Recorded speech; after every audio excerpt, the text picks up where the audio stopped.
It it works better, Lonzo, when you push the button. Yeah, I could have pushed the button over here. You know, it's okay. I need you to share in this with me. Yeah, I'm down for some of that. So I couldn't do that though. You got to describe it, but I can't. It would be impossible for me to do that. So Zoe and I keep a TV on during the show. And with that TV, we kind of flip around different channels and see what's going on in the world of sports. And I just came across the thing is, I don't know how to describe it, even though it's the most literal thing I've ever seen. It was two guys sitting cross-legged on the ground, wearing Knights helmets. Plate mail. Look like plate mail. Yeah. But Knights helmets for those of you who are, not into your Ren Fair. Don't know the difference between plate and chain and all that stuff. Yeah. They're wearing Knights helmets, like medieval knights, Knights of the Round Table. It's Monty Python reference. Anyway, they're wearing Knights helmets. They are sitting cross-legged across from each other on the ground. And they are taking turns slapping each other as hard as they can in the head with a cast iron frying pan. Yeah. Pong. It wasn't full on cornbread size of cast iron skillet, but it's it's still probably pretty heavy. It was like bigger than the cast iron you get when you order a cast iron special at Cracker Barrel, which but are it wasn't excellent, by the way. Yeah, for sure. But it wasn't like grandma's big cast, like the good cast iron. It was like somewhere she's making in the a big old thing of taters and it can feed everybody. Yeah. These two dudes are wearing medieval knights helmets and just slamming cast iron cookware upside each other's domes. It's just proof that you can make sport out of anything if you try.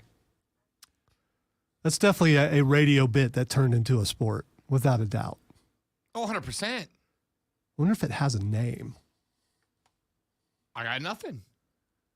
I turn on and listen, it's not what I intended to open the show with. I got a bunch of stuff I need to get to today. But I turn on the show today.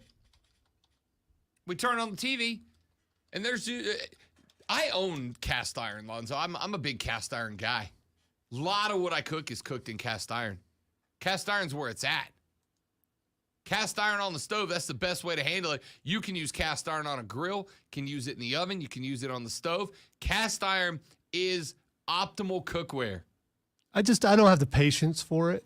Like I said, my grandma and my entire family use it, but I just, if a meal can't be cooked in 15 to 20 minutes, then I just don't have the patience for it. You would not work well with my family. I don't want to smell the food all day. So I'm going to be nothing but hungry all day because that's going to make you eat more. And that's not a good thing, I mean, you can rationalize it however you want. It's a bad way to approach life. Lots of good food requires time. The point is, never once have I been in the kitchen. You know what? I was about to say, never once have I been in the kitchen cooking, looked at the cast iron and thought I would go upside somebody's head with that, but that's a lie. That's a lie. See, I don't know if I should admit this on the air, but one time I saw my mom hit my stepdad with one in the front yard while all the neighbors were watching. It took a couple swings, but when she finally nailed him, it looked like it hurt. You don't mess with Kentucky girls, man. You just don't do that. Lonzo. I don't know what she made him mad about, but and I know I should be embarrassed. But it was a good swing. It was a really good swing, and it's his fault for not being elusive, She misses a couple times. You leave the yard. You don't stay in the yard. You're inviting it. You're saying, you can't hit me. You unintentionally answer so many questions that I didn't know I had every time you start a story with a long, long time ago. I have witnesses, so it's not. Yeah. I'm not accusing you of lying. Here's the thing. I believe every story you've told me. Someday I will go to therapy and there'll be like at least 3 books out of it, more than likely. For the therapist, I not was for going me. to say. Yeah, for the therapist. For the therapist. Who afterwards will probably retire. You know what, Lonzo? You know how I told you it was X dollars an hour? Don't worry about that. Just show up every day. Keep coming back because you are about to make me a lot of money. Let's go back to your early childhood. This might take a while. Ladies and gentlemen, welcome to Did the I Rob mention Brown my Show. mom's like 5'2"? Oh, I assume that. But she's very wiry and quick. She was quick. Every time there is my mom beats so-and-so with a cast iron, it's always a mom who's checking in the ballpark of like 5'2". And you know, it might be deep-seated, the reason why I don't don't cook with cast iron. It might have something to do with that memory. I don't know. Maybe. Very, very clearly. Yeah. Ladies and gentlemen, the Rob Brown Show is on your radio. This is the Fan Upstate. I am Rob. He is the great one, the alpha and the omega of the Fan Upstate. Lonzo pushing the button, switching the switches with and for you today. We appreciate you coming to hang out with us. Hey Rob, I hate to derail again, but did you see my picture? I saw a monkey yesterday. Did you see the monkey picture? You did what now? It's posted on both my Facebook and Twitter. I saw a monkey in the car right out there at the corner of Garlington and Woodruff, just sitting there. And the funny part is the monkey's in the convertible, okay? And the monkey's just climbing all over the place. I'm talking to my wife. I'm like, oh my God, that's a monkey. And of course it's me. So she has no idea if I'm, just riffing and making it up or not. And I was like, no, there's a monkey. And I took a picture and I posted it. Holy crap. And the funny part is the car in front of me, it was a student driver. And you could just see the student driver all nervous looking over at the monkey. And the monkey would just turn around and it was, you know how long that light is. That monkey was just staring at that kid, trying to learn how to drive. Because I thought Lonzo was messing with me.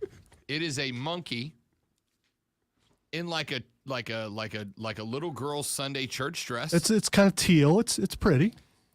And when you said in the car, this monkey is sitting like on the side of the convertible. It was up on the top part of the windshield. It was all over the place. There was a leash involved. It's I was going to say, it's either, I can't tell. It looks like its tail is like wrapped around the headrest to keep it locked in place. What the hell, man? Who is just rolling around Woodruff Road? It's a nice car too. So you got to have money and you got to have permits, I'm assuming, to have a monkey. 100%. Yeah. 100%. And nothing says, hey, look at me, like, yeah, I got a monkey in the passenger seat. Dude with the monkey, if you happen to be a listener, can you call? Can you just call us? Can you just talk to us? I have questions. I made sure I cropped it so you can't see a license plate or anything because I didn't want to do that. But that's fair. Yeah, I had to take the picture, though. That was... No, it's, again, correct decision. It's just it really is. It's just a monkey in a church dress sitting on the side of a convertible, chilling, I believe the kids say. I'm fascinated by this. I need to be talking sports by now. The only reason why I pointed this out is, these kind of things, so you hear me talk about stuff. This stuff does happen to me and around me. It absolutely does. I got nothing. I got nothing. All right. I don't know that I have anything as entertaining and engaging for you today, quite as up to snuff as dude's got a monkey just hanging out the side of his convertible, but I'm going to try my best. Let's get to it, shall we? By the way, is it me? Do you smell popcorn? Yeah, I smell popcorn. Yeah, I do. Absolutely. What jackass is doing that? It's a pretty strong. I mean, I assume somebody made it in this room. Someone went with the theater butter. So when you can taste the butter, it's pretty strong. Where is the kitchen in relation to us? The way downstairs. I know, but the way the duct works in this building, there are certain rooms. If you do something, you could smell it and hear. I gotta tell you, I for like 3 seconds genuinely was like, "Do I need a doctor?" You should ask your girlfriend. Like, is it one of those? You should ask your times? girlfriend about the biscuits. All right, listen. If it was anybody but Lonzo, that statement probably means we're gonna fight. There's an oven downstairs too. She had an incident. Now I have to. First off, It is 9:10 in the morning. Who is Don't hammering down? Don't you do this. There's never a bad time for popcorn. Who is hammering down extra butter movie theater popcorn at 9:10 a.m.? Second off, I'm going Rise Guys here. I mean, that's like my early assumption, but I have been in this building with the Rise Guys for almost 2.5 years. Never happened before, right? Second off, the only place to make popcorn in this building is downstairs on the other side of the building, which means that whoever is making the popcorn that goes extra movie theater butter popcorn, if they're from upstairs, they took a walk. I'm going to go ahead and tell you, if you are the type of person that is bagging down extra butter movie theater popcorn at 9:11 in the morning, you know what else you are? Not the dude who's taken 3 extra trips up and down the stairs to do so. I want you to come in here, just open the door and just sit there and munch on the popcorn, whoever you are. They ain't listening right now. They're in sales. They're a downstairs person. Well, what I did is I texted someone who's very inquisitive. Yeah? Who will Go sleuth this out? go figure out who did it and why. I have judgment. I have judgment. What, like who and what and why? What do people work here? People work here. And you have just filled the entire building with that scent. I mean, I guess on one hand, at least it's not like microwave fish, right? Or I don't know, some kind of weird scent. I mean, at least it's it's a nice scent of microwave movie theater butter popcorn. You know what it makes me want to do? It makes me want to put on a very good show for the next 2 hours. Someone's got their popcorn ready. They're ready for an excellent sports show. And here we go. I mean, I've bagged this entire segment now. I've wasted this whole segment on guys hitting each other in the head with cast iron pots, monkeys riding in convertibles, and what kind of jerk fills up the entire building with the scent of movie theater extra butter popcorn at 9 o'clock in the morning? It's lingering too. It's not like it's still here. There have been worse smells though. I mean, I don't know if you should complain.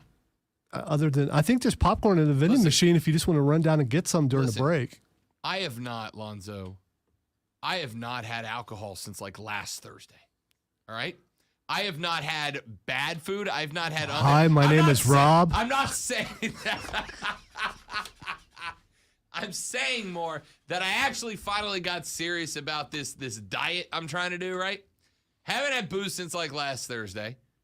Have not eaten anything unhealthy since like last Friday, which, yeah, I know it's like 3 days. Good job. For me, that's a small miracle. And then I show up to work today. Finally, thinking like I got this under control, dude. And what happens? 9 o'clock. Somebody's like, hey, Rob, you know your favorite food? I'm going to make the whole damn building smell like it while you're trying to focus. Have fun with that, fat guy. Popcorn's very healthy, especially if you don't lather it with, if you don't put a bunch of butter on it. If you don't lather it with a bunch of butter, it's not as good. But I disagree. The lightly salted popcorn is excellent, and, a bag of microwave popcorn is only about 150 calories. Brooks Koepka is leaving the PGA. We're going to talk about that when we come back. He's the newest Live Tour member. And now I think it's time for the PGA Tour to recognize they are sincerely in trouble. We're going to get to that coming up very shortly. We have got, obviously, what happened last night. How about the Tampa Lightning? I was ready to bury them yesterday. The coffin was closed when we wrapped up the show yesterday. And then, boom, they Undertakered out of the coffin match. The Avs had the lid slammed shut, and then just a hand came up and stopped the lid. Now the Undertaker is sitting up in the coffin. The Tampa Bay Lightning will not die. We're going to talk about that here in just a few minutes, probably with much less wrestling allegory, although it's us, so probably not. Auburn, yesterday, defeating Stanford in an elimination game of the College World Series, sending the 2 seed home with nary a single win. And if you didn't watch that game yesterday, you are missing out on the best postseason in sports. I'm going to tell you how and why we are going to be busy. I am going downstairs to figure out who I'm about to give the smoke to for filling this place up with popcorn smell when I'm trying to be less fat. Are you going to use a cast iron skillet? I damn well might. He's Lonzo, I'm Rob. This is the Rob Brown Show on the Fan Upstate. Zach said lightly salted what? You heard him, Zach. You heard him! Bolts aren't dead. Hashtag, so you're saying there's a chance. I am taking a run. Courtney has responded, by the way, on Twitter. Did she? Yes.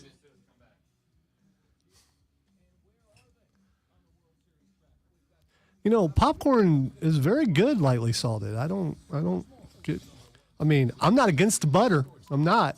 But I also like some lightly salted.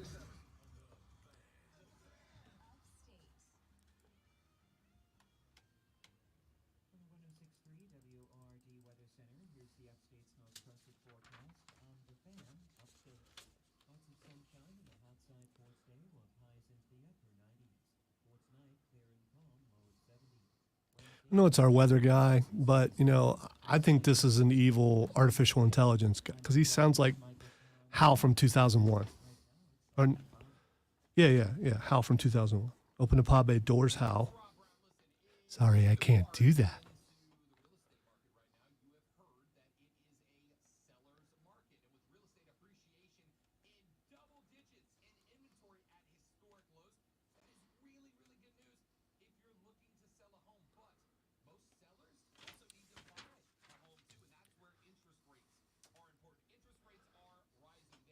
My tagline for the podcast for hour number 1 is going to be monkey skillets and popcorn. And I love that. It's just excellent.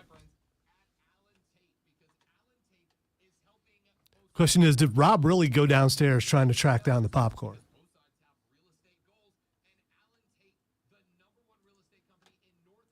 And if he did he remember his keys? Because if he didn't, he ain't getting back upstairs.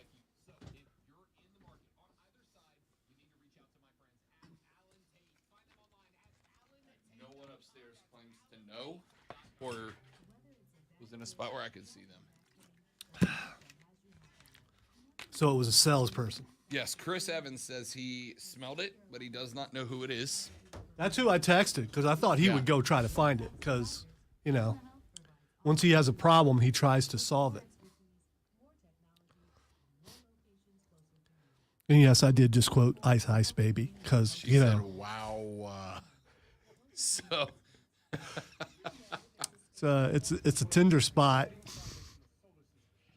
Did she burn biscuits in front of people? The building was aromatic with it.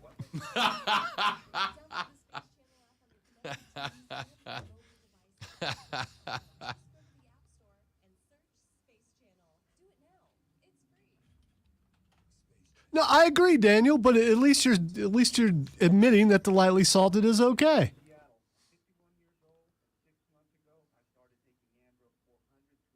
Yeah, that is a scary thing.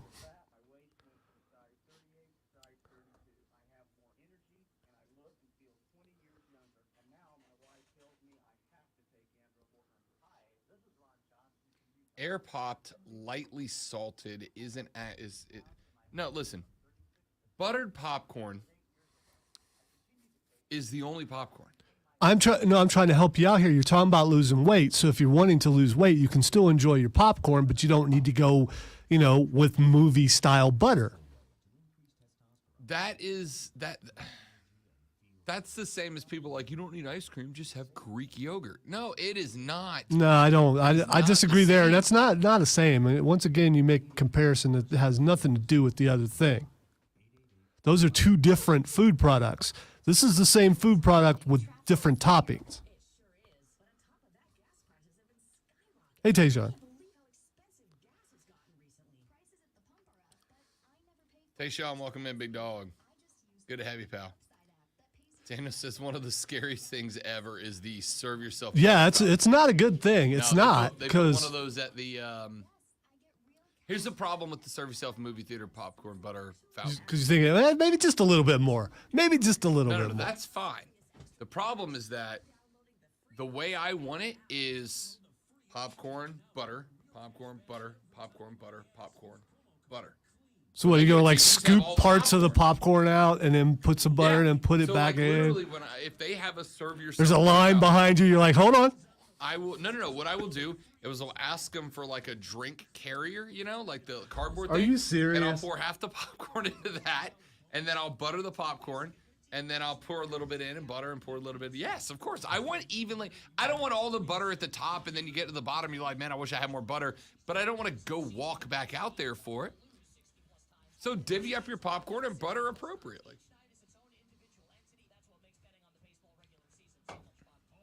Yeah, I agree, Daniel.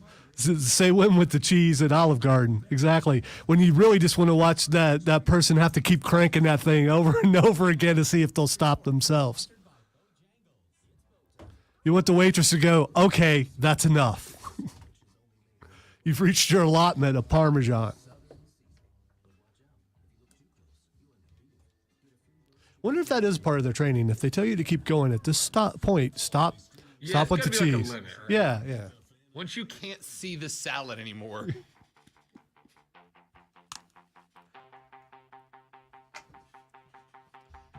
It's just going to be one of them shows, isn't it, Lonzo? It's a weird Tuesday. It's just going to be one of those shows. Texas said, I would pound a bag of extra butter movie theater popcorn at any time of the day or night. It is my vice. No, you don't understand. I'm addicted to extra butter. When I make, the microwave bags of popcorn that they sell as movie theater style extra butter, which are pretty good depending on the brand. Yeah. I will get those, Lonzo. Can't go wrong with Orville. I'm just saying. Big fan of Orville Redenbacher. And the movie theater extra butter is the GOAT. Lonzo, I will make that bag of popcorn and then melt more butter for it. All right? Extra butter movie theater popcorn is a god tier snack. That'll get you a butter belly. Just telling you. Got me a past tense. Daniel brought up in the Facebook stream, if you're not joining us, you should, at facebook.com/thefanupstate or search and subscribe to the Rob Brown Show channel on YouTube.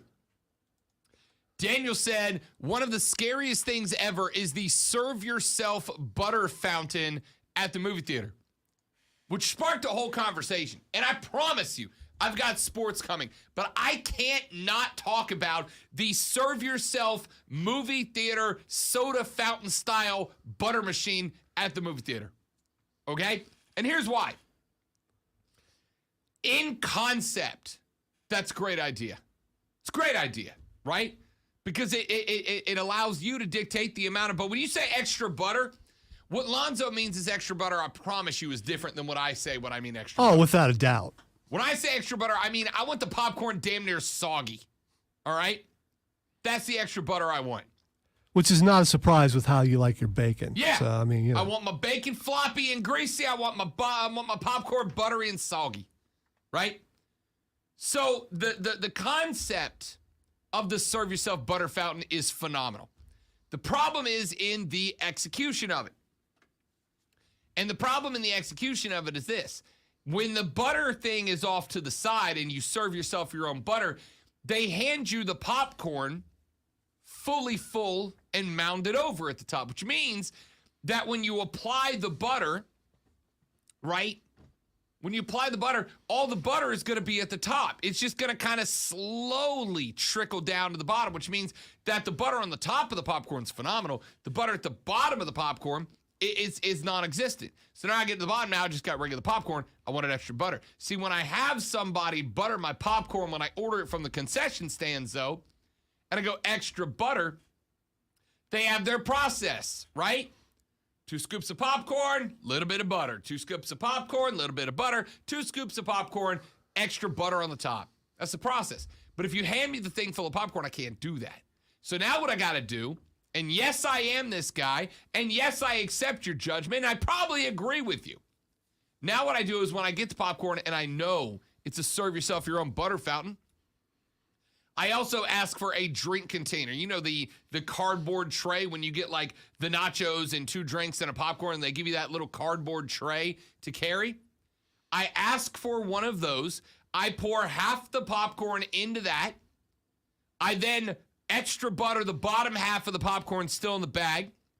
Then I pour the rest of the popcorn back on top of that. Then I extra butter the top. Now I've got my well-coated popcorn supply, and I don't give a gosh darn who has to wait in line behind me while I do it. Meanwhile, he's missed the first 15 minutes of the movie. There's a reason I get to movies early. Because I know the process of extra buttering is going to take time. And then Lonzo compared it to, as did Daniel, the say when policy. When the server comes to the table and she's like, would you like fresh cheese on your salad? And you go, yeah. And they go, say when. And then they start shredding the cheese. Where's the line? Where is the universe? Because there has to be a restaurant policy that says when they get to this point, you say when on their behalf. See, these kind of things kill me. I have a thought like this, and then I'm like, I want to go try it out. I guess it's a scientific method. You want to see where the limit actually is. I kind of want to go to said restaurant and just wait and see when the server decides to stop. Or does she just keep going? Because she's given the choice up to you to say when. What if you don't say when? Yeah. Like there's got to be a line, which is the line, I'm out of cheese. If you would like more cheese, I will have to go in the back and get more cheese, you absolute cow. Or is it when I can't see green anymore? By the way, that was a server calling you a cow, not you calling the server a Correct. cow. I just want to, Correct. Or is the line, I can't see green anymore? Your salad is no longer qualifies as salad. Now it's just a plate of cheese. You just have a plate of cheese and a couple of leaves underneath, right? Is that okay? We would never ask anyone to try this, but if you did try it, let us know what happened. I would like to know where the Olive Garden shredded Parmesan say when policy when they go, no, right? Like every buffet says all you can eat, but that is not what they mean. What they mean is all you can eat to the point that we decide, no human being should be able to do this, right? Or all you can eat, but dude, you can't sit in here for 12 hours. You gotta go. I don't know. Back in the day, I saw some guys walk in, have a newspaper, sit down, and the people knew the guy's name. And he was a large individual, and he was there for a while. You could tell. Had his own booth set aside, no one near him, and that dude was there for a while. Just, ugh. During the Olive Garden training or whatever restaurant training, I wonder if they tell you, okay, you ask them to say when, and if they don't at this point, you stop. That's what I'm saying. Like there's got to be a policy that would. Is there? Or is it left up to the individual's judgment? Right.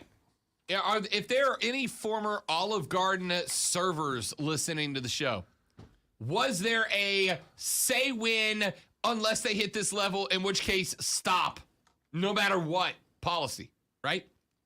There's got to be one.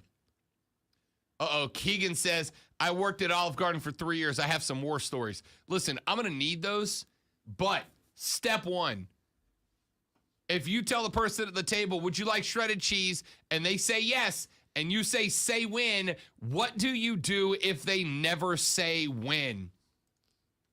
It's kind of like here's the thing, movie theater. If you ask for extra butter in the popcorn, and the guy or gal behind the counter starts making the popcorn, and they go extra butter, right? You know what I've never said, Lonzo? As somebody who likes extra butter popcorn more than most people in my life, I have never said to one, that's not enough popcorn. Or excuse me, that's not enough butter on the popcorn. When you ask for extra butter, movie theater dudes get it. They're like, all right, this guy wants to drown his popcorn in butter. They get it. Does the Olive Garden shredded parm guy have the same leeway? Like once a guy, when you said say win and you hit the normal win point, if you're an Olive Garden server, do you have the thought of, oh God, here we go again? Or is there a point where you go, I got to save this guy from himself? I got to save this guy. Keegan says it's one of those the customer is always right situations. I've gone back and gotten another block of cheese for someone who clearly was going to die in 3 hours from gluttony. So there is no limit. There is no limit, is what he's saying. Could you imagine being in a place in your life where the waiter at Olive Garden goes, sir, I did not bring a large enough block of Parmesan to the table for this. I will have to go get more. And you don't go, nah, you know what? I think I'm okay. I think I'm probably good on the parm. It's probably enough shredded mozzarella, eh? Right? Like, I feel like I've hit the limit. When the server goes, you know how my job is to go from table to table to table and just shred cheese? And you know how I would obviously have this big white shredder gun thing that has like a World War II caliber Browning automatic reloadable cheese clip in it? And I carry that cheese around my belt like ammo on D-Day? Because my job is to go table to table to table, and all I do is shred cheese. Sir, I ran out of cheese because you wanted so much cheese. I gotta tell you, listen, I had a moment last week that made me reevaluate my life, Lonzo. You know, every now and then you have one of those moments that makes you reevaluate your life where you go, I'm doing something wrong. Right? Mine was, I got all these cool custom jerseys that the Swamp Rabbits and the Triumph and the Drive, I've got all these cool custom jerseys to wear, and I don't fit in them anymore. And it's like, it sucks that I got all these dope customized jerseys these teams have hooked me up with to rep them, and I can't fit in them. I got to change my life. You know what? If the waiter of Olive Garden ever said, sir, I don't carry enough Parmesan for you, I need to go get more blocks of cheese to finish your request, I think at that moment I'd go, yeah, I think I think I got to give up cheese for ever. See, I don't think so. I think if you're the person who tells them to continue and it's not a joke and you actually want that much cheese, you don't recognize you have a problem. Like you can't feel your arteries clogging. Oh, there goes another one. Oh. All right, we got to take a break. I promise you when we come back, it's all sports the rest of the way. All sports the rest of the way of this hour. Brooks Koepka leaving the PGA Tour. That is the first time in about 3 weeks that I went, uh-oh. The PGA Tour might actually be in trouble. It might really be a problem. Let's take a break. We'll hit that when we come back. Plus more cheese talk. Join us on the stream, facebook.com/TheFanUpstate. Search and subscribe to The Rob Brown Show on YouTube. We're back after this. This is The Fan Upstate.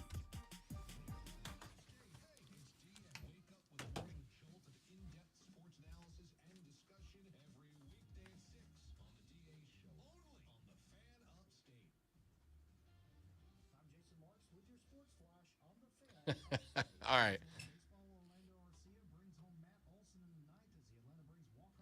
I've gone back to get another block of cheese is like the greatest sentence I've heard today. I love it. Dana says, went to the Olive Garden first time in decades. She didn't tell us to say when on the large table salad. None of us are paying attention. She went for multiple minutes. That's amazing. Why is that story so damn funny? She's just sitting there cranking on that white cheese gun while Daniel and his crew are like, That's a lot of cheese, my gal. That seems like a lot of cheese. Like maybe chill on the cheese just a little. Oh, let me get my camera right. I had to move it. Oh, that's spectacular. So, I used to go, there was an Olive Garden when I worked in Fort Walton Beach. There was an Olive Garden like directly across the street from the very first radio station building that I worked in on Highway 98 in Fort Walton. And there was an Olive Garden across the street. Now, I am not and this is not an insult. I'm just not a big Olive Garden guy, right? Because if I'm at the point where I want Italian, if I'm at the point where I want Italian, right? Like I don't need, this came from a truck and it's like kind of Italian. Like I don't mind the Olive Garden. The lady friend's stepmom or mom and stepdad love an Olive Garden, so we're there every now and then. It's because it's an experience. It is not an it's experience. An experience. It is not. So anyway, there was an Olive Garden across the street from my very first radio station. Now, this was when Rob was 25, so the metabolism was a little bit better, and I was working out a little bit more. So I would roll across the street for unlimited soup, salad, and breadsticks. And I would crush that, right? Never once did I think I need more cheese. You missed the story. Daniel said, went to the Olive Garden first time in decades. She didn't tell us to say when on the large table salad. I saw That's that. an amazing story. Fell out laughing at that. That is so good. It's one of the most unsettling things I've ever seen. People punish their bodies in ways not intended for their meat suits to handle. Oh, man. Did you ever watch that show Guy versus Food, or was Man versus Food? You ever watch Man versus Food? My wife and daughter watch it on occasion. Yeah, I used to watch Man versus Food. This dude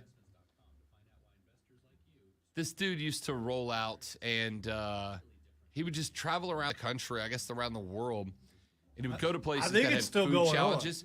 No, he had to quit because his doctors were like, if you don't stop, I think die. they have a new. I think they have a new guy. Yeah, I think so.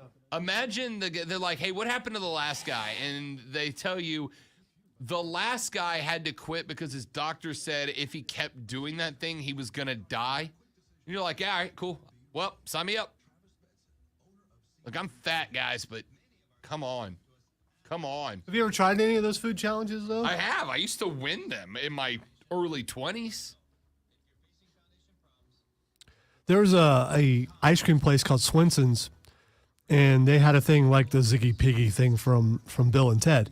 I think it was like 12 scoops of ice cream, and if you could finish the whole thing, you got it for free. It was called Earthquake, I think. Okay.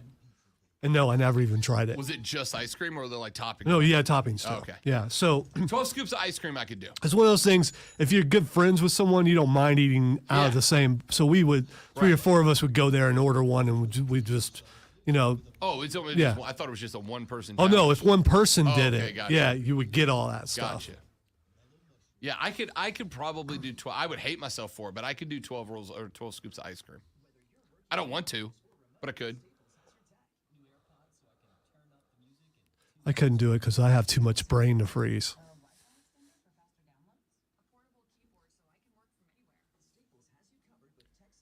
And yes, Cheese I will be here all week. Guy is still the second best job in food. Throwed rolls, guys, is still king. What is the restaurant that used to throw rolls?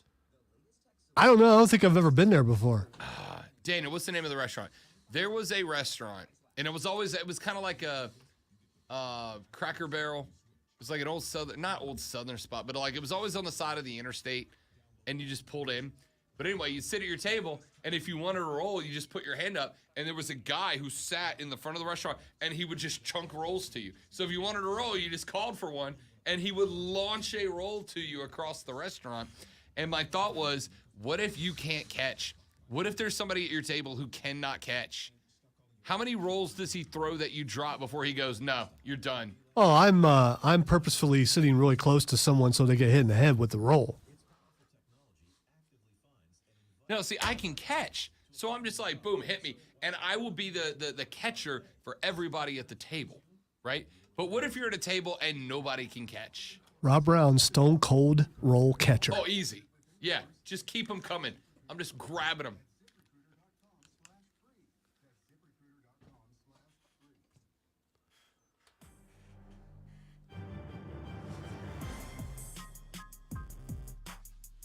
Durant v. Barkley. Best rivalry in basketball, ladies and gentlemen. Yes, Charles Barkley. You know, that guy that doesn't play anymore. That's the guy. Chuck last night was on the NHL intermission report during the Stanley Cup. First off, it was spectacular. He was on with Messier and Gretzky and Levy. Levy's like, Chuck, welcome to the Stanley Cup. Chuck's like, yep. I called the commish today, and I was like, yo, can I get some tickets? And Messi goes, Mark Messier, by the way, one of the greatest players in the history of the league. Mark Messier goes, wait. You've got Gary Bettman's phone number in your phone? Chuck's like, yeah, we're golf buddies. Yeah, I got him.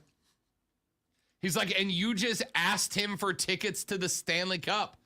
And Chuck's like, yeah, of course. Why not? Right? Like, that's just a normal day for Chuck. But, by the way, Chuck Barkley is a national treasure, Lonzo. Chuck Barkley is a national treasure. Protect Chuck Barkley at all costs. He's amazing. He also said that one of the reasons that he likes hockey, he said, I'm not a Lightning fan, but hockey's great. The Stanley Cup is great. And one of the reasons that he gave for why he so very much likes hockey, he goes, unlike the NBA, hockey players don't sit around and tweet about themselves. They just go out there and play hockey and win. I'm paraphrasing him, but basically he said there is so much drama around the NBA right now. It's almost the antithesis of the NHL, right? Hockey players don't sit around and tweet. They don't come up with cute memes. They don't attack each other on Twitter.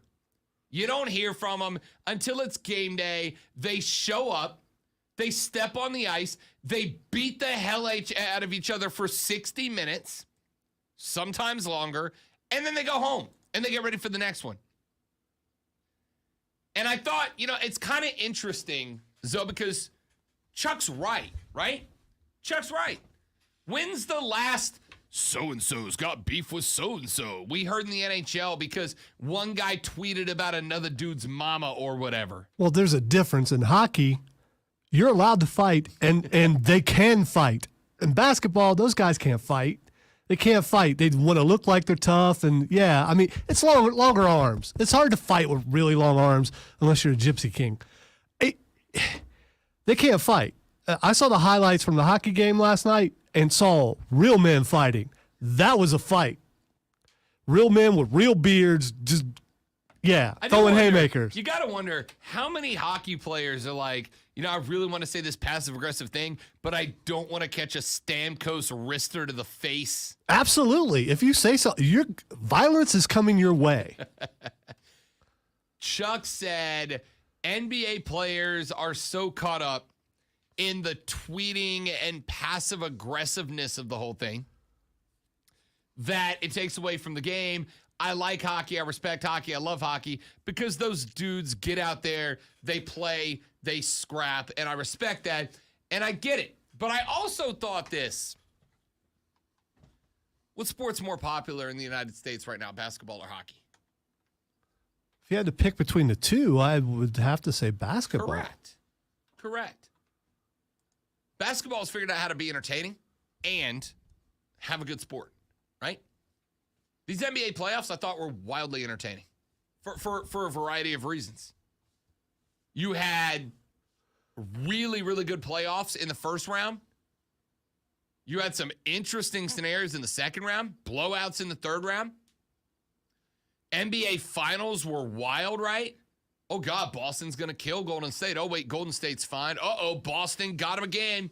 Uh-oh, Golden State remembered, we're Golden State. Bum, bum, bum, bum, bum, bum, bum. The NBA postseason was wild, and it was fun. It was good. Basketball has a good sport. Basketball is also wildly entertaining about the whole thing. Hockey it just does not catch on with Americans the way that basketball does. And I think a part of the reason why is the fact that we don't, listen, I like hockey. I'm following the Stanley Cup. I sat up last night again, sat up and watched a game that dropped puck at, 8 p.m.? A game that ended at, just shy of midnight? But if you asked me about the personality of Nikita Kucherov, Steven Stamkos, I couldn't tell you. If you asked me to pick, I don't know, the Lightning's, or excuse me, the Avs starting lineup out of a lineup, I don't know if I could do it. I mean, I could probably tell you McKinnon, right? Because his floating head shows up on ESPN every now and then.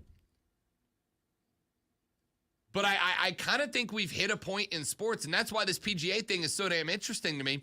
We have hit a point in sports, Lonzo, and I believe this for a while, that in order to be successful as a sport, it is not an option anymore, you have to inject the personality of your athletes into it, right? The shut up and play ball generation is past. It's not their time anymore. They're still around, right? They're still around. But the next generation of sports consumers, viewers, watchers, the next generation of sports consumers, viewers, watchers are looking for the personality of their athletes, right? They're looking to not just be engaged and entertained by the sport itself. They are looking to be able to connect with the athletes, to feel like they are represented on the field of play. And Chuck got me thinking about this last night, right? Because he's like, oh, these guys don't come out. They don't tweet. They don't talk on Twitter. They show up. They play their 60 minutes. They go home. And then they show up next week and they do it again. And he's right. He's right. And if that is your primary reason for liking a sport, hockey is for you. But I think one thing that golf has learned and is trying to fix, although maybe not in time, I think one thing that baseball is genuinely learning right now, thanks Tim Anderson, hell, I think even football has learned, is that the next generation of those who consume sports kind of want to be entertained by not just the athletes playing sports, but by the athletes themselves, right? Hell, look at professional wrestling. This is the most, athletes engaging the crowd sport. I'm using that for the sake of discussion. Calm down, angry texter guy. We know it's not real. We know it's scripted. Still real to me, damn it. You got guys like Xavier Woods and Adam Cole, baby, who have Twitch streaming accounts that have viewers in the millions, right? We want to be entertained by the athletes as people as much as the athletes as their athletes. That is one of the reasons that Kevin Durant, who's in this Twitter beef with Chuck, right? He said, Chuck Barkley, because Chuck also said, if Kevin Durant ever wants to get Mount Rushmore, that he needs to win as a solo leader of the team, right? He's like, yeah, you got one in Golden State, but we all now see that Steph Curry is a dude. You showed up to Brooklyn. You can't keep that team together because Kyrie looks like he's on his way out the door. If you want to be viewed as one of the guys, you need to do better than you're doing. And Durant said, Chuck is just mad that we are making more money than him now, right? Which is right. But Chuck is coming at me because the old hats are angry that the new school is getting paid more paper than they are. And here's the thing. If you want to build a brand, you have got to put yourself out there as more than just basketball player. You've got to go out there and engage and entertain. You know, speaking of the money, I'll be interested 10 years after or 15 years after Kevin Durant retires if he's still making money like Charles Barkley is. Because Charles Barkley found a career that you could almost say he's more successful in than he was when he was in the NBA. First off, Chuck is just great at TV, right? Chuck's just good. Did you see the other day when he tore down Shaq? Shaq was like, yeah, if somebody came at me like that in the game, I'm going to come at him with the hands. And Chuck said, first of all, Shaq, you a terrible fighter. And Shaq was just like stunned by it. Chuck is the king of the one-liners. He's fantastic at them, and I love him. Chuck's a national treasure, and he should be protected at all costs. But he is wrong in this case. Now, does that mean that 10 years after he retires, people are going to be clamoring to get Kevin Durant on TV? I doubt it, because I don't think Kevin Durant is naturally as funny as Chuck Barkley. Chuck's a comedic genius, I hate to say, right? What I do think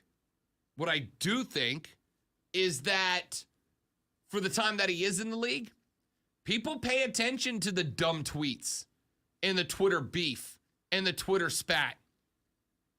To the point that over the past 3 months, Lonzo, have we talked more Kevin Durant, the basketball player, or Kevin Durant, the tweeter?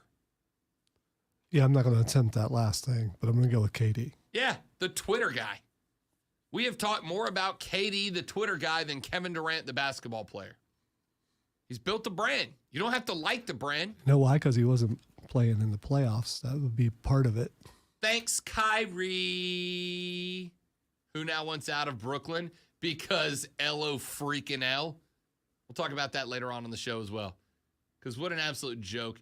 Also, you better believe we are going to talk about the Warriors parade and Clay being blitzed out of his skull, joining the Tom Brady GOAT victory parade performances. Look at Travis Kelce in the gypsy costume from the Chiefs Super Bowl win. That's his brother. Oh, that's Jason. That's right. That's the Eagles parade. I forgot Jason is cooler than Travis. No, he's not. Yeah, he is. Look at that guy. Tell me you don't want to hang out with that guy. Come on, man. I think neither one of them would want to hang out with me. You, that's a totally different story. That's true. I think me and Jordan would have a ball. There's Real Madrid dropping the trophy underneath the bus wheels, literally throwing it under the... Oh, we're going to talk victory parade performances when we come back on the Rob Brown Show in the Fan Upstate.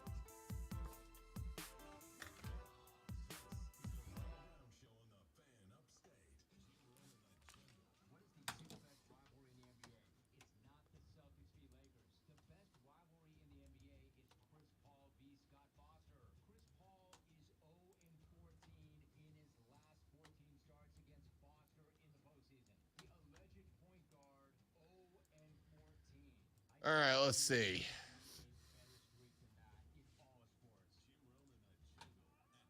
Did you watch Raw last night? Yes. Do not tell me what was Elias' segment everything I hoped it was going to be. To the point where I'm something happens later and I'm like, man, please do this, please do this, please do this, and they did it. So even though you're like, okay, you know this is going to happen, there's a chance that they could screw it up. They did not. It was excellent.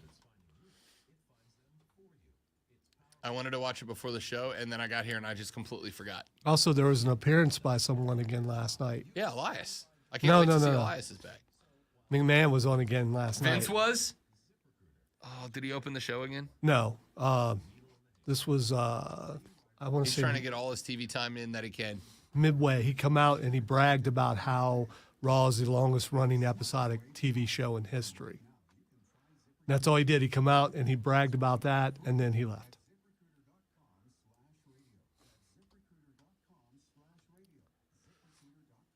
I've been listening to some people who used to work there talk about that his delivery is more of a person who's sad and thinks that this might be their last chance to be on TV. So, Well, because it is. more than likely, yes.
By the way, Daniel, I think that Chuck and Marshawn Lynch have different kinds of humor.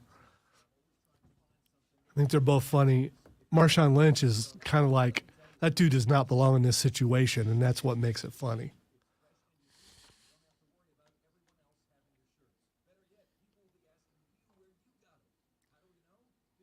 Oh, dude, Marshawn's great. Loved his, I think it was Grubhub commercials. Better personality to Marshawn or Chuck?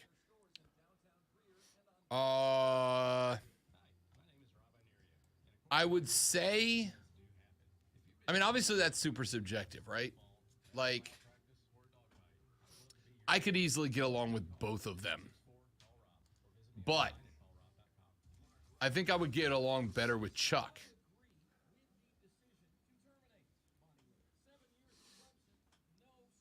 See, I probably would get along better with Marshawn Lynch.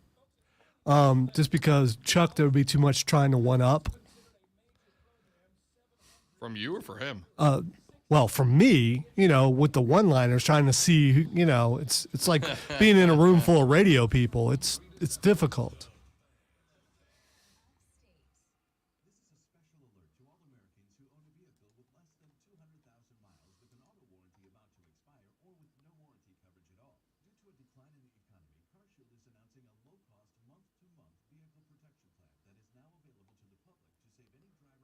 And in all honesty, if I was in a room with either one of them, I just wouldn't say anything.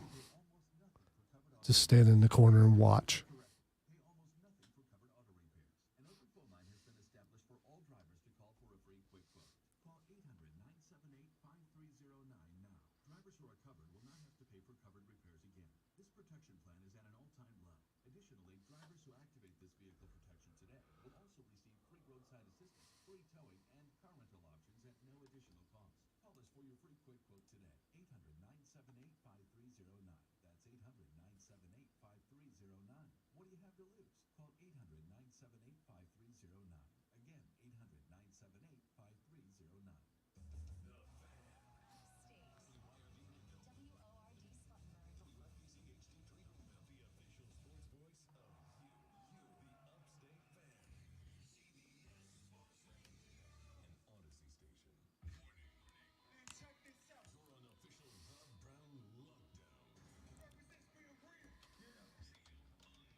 Prisma in the first break. 10-4.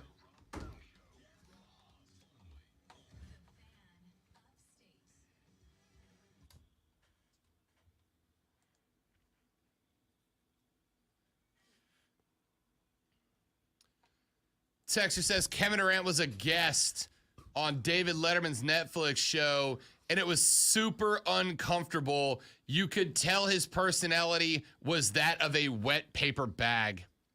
You know what kills me? I've never seen or heard KD in real life in a way that I was like, all right, I need to hear or see more of this guy. But his Twitter feed pops up in the news all the time. There's a part of me that wonders, does KD have a ghost Twitter, right? Does he have a ghost writer? My man's coming up with burner accounts. He's got to have somebody that runs that for him, right? But again, to finish up that last thought that we ended the last hour with, I think we're at a point where we want to be entertained by our athletes. Why do you think that during the NBA finals, during the NBA playoffs, we had CJ McCollum and Pat Beverly and all these other active NBA players showing up on ESPN and on Fox talking about the games? It is because we are drawn to the personalities and the thoughts and the opinions of the guys that are still active, right?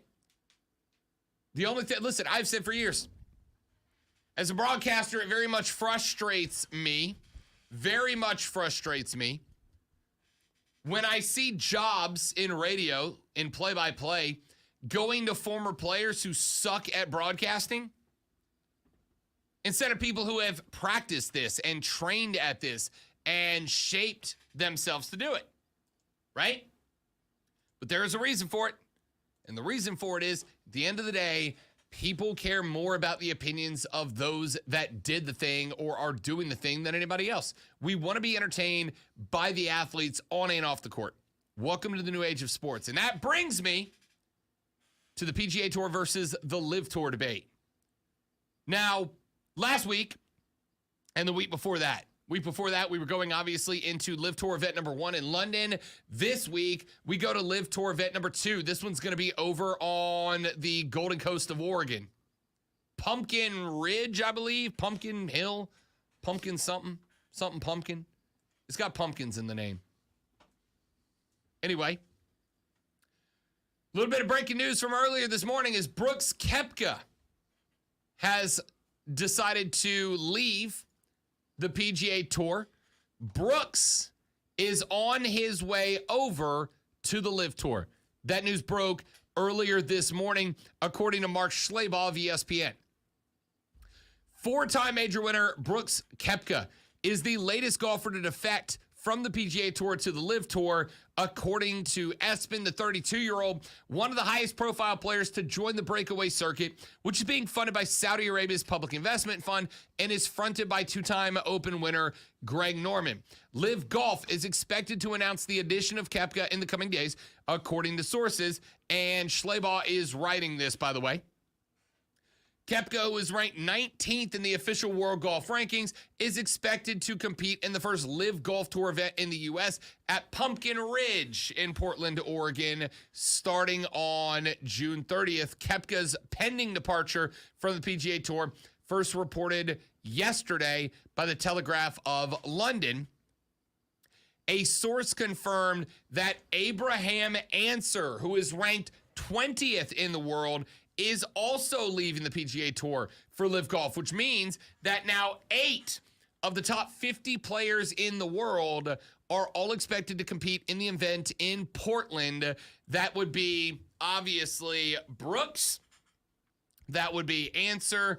That would be Bryson DeChambeau. That would be Patrick Reed. That would be DJ. That would be Phil Mickelson. Tour Commissioner Jay Monahan, of course, a week and a half ago suspended 17 players, including 2-time major winner Dustin Johnson from right here in South Carolina, and 6-time major winner Phil Mickelson for competing in the Live Golf inaugural event outside of London. Monahan had said that tour players who competed in future Live Golf tournaments would face a conflicting event release, would face similar punishment. Monahan met with players Tuesday morning at the Travelers Championship in Connecticut. The PGA Tour Players Advisory Council was also in that meeting. Koepka, before that meeting, has decided to walk. The first player in history to hold back-to-back victories in 2 major championships simultaneously, as he won the U.S. Open in 2017-18 and the PGA Championship in 2018-19. Joins his longtime friend DJ and his brother Chase, who are also competing on the London-based Live Tour. Abraham Answer, is a dual citizen of Mako in the United States, played his golf at Oklahoma, claimed his first and only PGA Tour victory at the WGC FedEx St. Jude Invitational in Memphis. Back in August, he finished in the top 10 in each of the past 2 PGA championships, including a tie for 9th at Southern Hills last month. He pulled out of last week's U.S. Open at the last minute, citing illness, and is not in the field for the Travelers. He was one of the bright spots for the international team in the 2019 President's Cup in Melbourne, Australia. He was 3-1-1 with his only loss coming against Eldrick Tiger Woods in a singles match. Now, Abraham Answer is a younger cat, and Brooks Koepka obviously on the wrong side of 30, as am I. Shut up. This is big. This is big. You know, a number of weeks ago, I genuinely, and I told you guys on the air, I didn't really consider Live Golf as that big of a threat, right? I didn't. Phil Mickelson has done more to soil his reputation as a dude and a golfer over the past year than anybody else. And this Live Tour thing went a long way in that. I thought Phil was doing a really good job of rehabbing his image during the coronavirus when we did the match volume 1, Phil v. Tiger. I thought he was doing a good job showing up and calling commentary for the other The Match editions. I thought Phil during the pandemic did a good job rehabbing his image. And then all of this Live Tour stuff popped up, and Phil dove right back to the bottom of the barrel. Dustin, I thought, was really the only big coup de grace that Live Tour got, was to bring DJ in, right? Phil, I did not genuinely think that was that big of a loss. Phil didn't really have a ton of fans amongst the next generation of golf.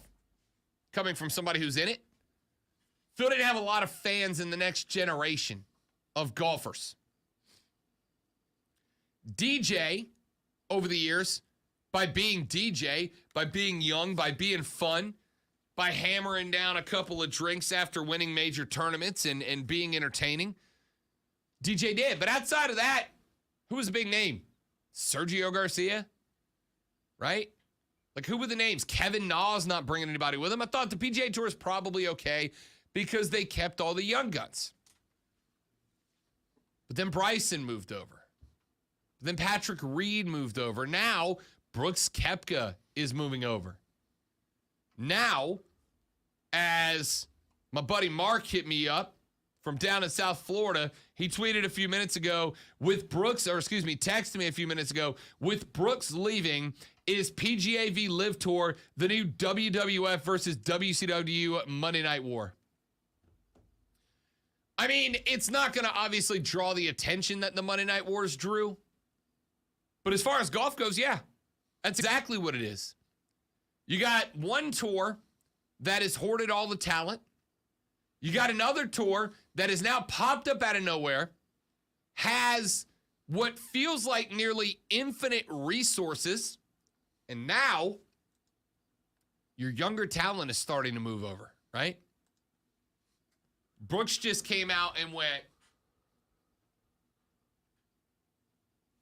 for those of you on the stream, you got it. I was doing the Bret Hart post screw job writing WCW in the air. We go deep with our references here. It's not going to be as engaging as the Monday Night Wars. I don't know. I mean, look, is there the possibility that in 20, 25, 30 years from now, we either have 2 tours or 1 tour, that the PGA Tour finally dismantles the Live Tour, or that the Live Tour ultimately usurps the PGA Tour and everybody moves over? Maybe. Because the advantage the Live Tour has, with the Saudis funding it and sitting on limitless money, it feels like, they've got the resources that nobody's ever had to compete with them before. And remember, their mission is not put on a great golf tour. Their mission is very simply get everybody talking about Saudi Arabian sports and not Saudi Arabian throwing gay people off of buildings. How many golfers will it take for LIV to be to render PGA irrelevant? I mean, if they take 3 or 4 more big names. So step one for them is going to be to continue to allow or to continue to have the 4 majors allow golfers in the LIV Tour in, right? U.S. Open, the USGA, the RNA, and the Masters. But why do you do that? You do that because you're afraid that some of the bigger names are going to go over there and then you won't be able to keep them in the tournaments that people actually watch and care about. If you're the LIV Tour, you still want your golfers in the majors, right? For 2 reasons. A, I need DJ to show up and be competitive so that when he shows up on the LIV Tour next weekend, you can go, hey, by the way, the guy that just won the Masters is on our tour. He's playing this weekend here at Pumpkin Ridge. See, I'm talking from a PGA standpoint. And from the PGA perspective, you are doing everything you can to get those 3 organizations to bar the LIV Tour guys from coming in. Yeah, but I mean, you suspend them, but you still allow them to come and play in the majors. Well, the majors are so not. that's like it's a lame suspension. The it's majors, it's like suspending a football player for a lower tier game. The majors are. Remember, the majors are not dictated by the PGA Tour. The PGA Tour does not set the field for the majors. That would be the Royal and Ancient for the Open. That would be the USGA and the Masters itself for the U.S. Open, the TPC, and the Masters. They are the ones who decide who's allowed to play and who's not to play. So the PGA is going to them and going, do not let the LIV Tour guys play. Please don't let the LIV Tour guys play. And the LIV Tour guys are going to those same 3 organizations and going, you got to let our guys play, right? You can't ban people because they're not on one tour. This is supposed to be for golf. This is supposed to be for everybody. Let us in. And so far, the Masters have said, the U.S. Open, the RNA, and the USGA have said, yeah, you're in. You guys can keep playing. You guys can keep showing up, right? It may change down the line. If it ever comes out that the LIV Tour is directly involved with some bad Saudi Arabian decisions, then there's a chance it changes. But I doubt it's anywhere close. So the PGA saying keep them out. LIV is saying let us in because the LIV Tour wants their guys to go over there and compete. Now, that being said, kind of backfired on LIV Tour a little bit for the U.S. Open because they had nobody in contention. Not a single LIV Tour golfer was near the top of the leaderboard. Phil got cut on Friday. DJ was like 9 strokes off the pace, right? No LIV Tour guys were anywhere close. And now they're going to show up in 9 days next week for LIV Tour event number 2. And by the way, no cuts on the LIV Tour, right? 43 start, 43 finish. You come in dead last, you get $120,000. There's no pressure on the LIV Tour. That's the one thing the LIV Tour, I think, is going to have to fix. You get cut from the U.S. Open, you get nothing, right? You get nothing, and you had to pay all your stuff to get there. No pressure on the LIV Tour. So it's interesting. Do I think it is like the Monday Night Wars of golf? Kinda. No, it's golf. So the audience is very limited as to who's going to be participating. But I will tell you this. I scroll social media on the daily. I'm sure it's going to happen again today when I start seeing people putting up their write-ups and their takes on the Brooks Koepka thing. But you go to any golf message board and you look, and you absolutely see golf fans at each other's throat. You know, these other companies supporting the PGA, they're just as bad as Saudi Arabia, and you support them. Why aren't you supporting the LIV Tour? It's good for golf. Or, yeah, the Saudi Arabians are terrible, and if you support the LIV Tour, you're supporting their civil rights abuses, and it's like, yeah, man, that's all way over my head. I got my opinions. You got yours. I'm not going to change yours. You're not going to change mine. Is it good or bad for golf, right? I think it's bad for golf in that there's blood money involved in it. But on the flip side, as I've talked about on the show,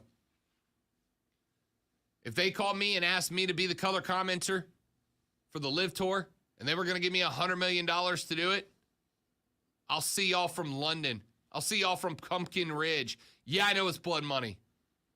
I will do as much good in the world as I can with it to try to make it up for it. But that's life-changing amounts of money, so I get it. But is it good for golf? Is it good for golf? Texter said, fan, more like WWE versus AEW. WCW just took the old talent and wasted the young talent. I'm trying to work out your comparison here, Texter. Because with the PGA Tour, here's the thing.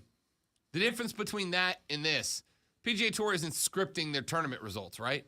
They're not picking their winners. If they were hand-picking their winners, it would look much different. PGA Tour and the Live Tour are not picking their winners. PGA Tour and the Live Tour are letting the guys go out there and do their thing. Now, you could argue the PGA Tour got a little stale. This has rejuvenated golf a little bit. I don't think it's unfair. But also keep in mind that next weekend when the Live Tour kicks off at Pumpkin Ridge in Oregon, that broadcast will be available on Facebook and nowhere else. Is that good for golf? I don't know. All right, let's break away from this. I got a few more things I want to get into. Tampa Bay. My goodness. The Bolts last night found out what they needed to find out. They showed up and they showed out. And all of a sudden, this series that 24 hours ago I said was over, maybe not. Maybe not.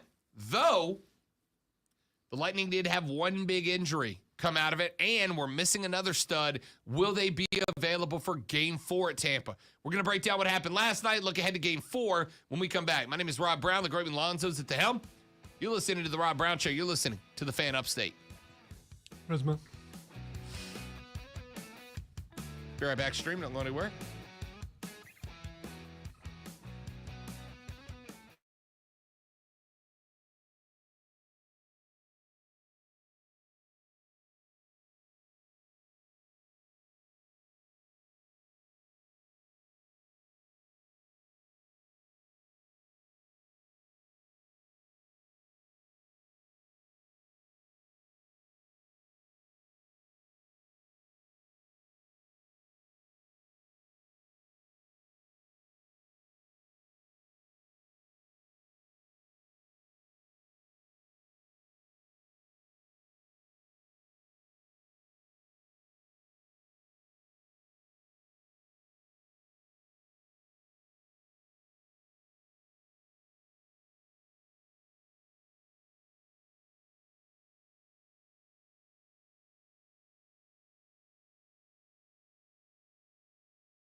Got a text a minute ago from another person who said that they used to be an Olive Garden waitress.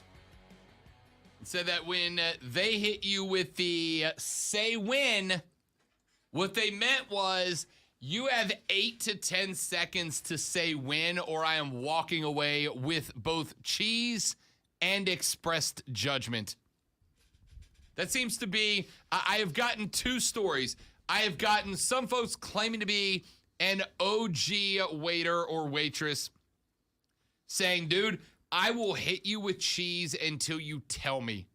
And if you end up with a plate full of cheese because you weren't paying attention, that's on you. And then I've had the other side, somebody going, you got about 8 to 10 seconds before I decide that's enough cheese on your behalf. I am curious. I would, if the texts are still listening, please text back and let us know, was that a personal choice or was that a matter of training? Right. Is there like a manual on this, right? Like, is there like a manual on this? Is there, when you go through, does your manager hit you with, listen, when we say when, we don't mean they get to just like have multiple free blocks of parm or mozzarella, right? Is it a be reasonable thing, right? Like for instance, when Lonzo and I, we've never necessarily been exactly directed. When we take a phone call, how long should a phone call be? We have some guidelines on it, but we're also given the jurisdiction of, look, if it is a damn good phone call, then roll with it, right? If you got a damn good phone call, then roll with it. And if the phone call sucks, end it in 5 or 10 seconds and move on to something more engaging, right? I feel like that's the say when of radio. Like, it's on us. We get the decision.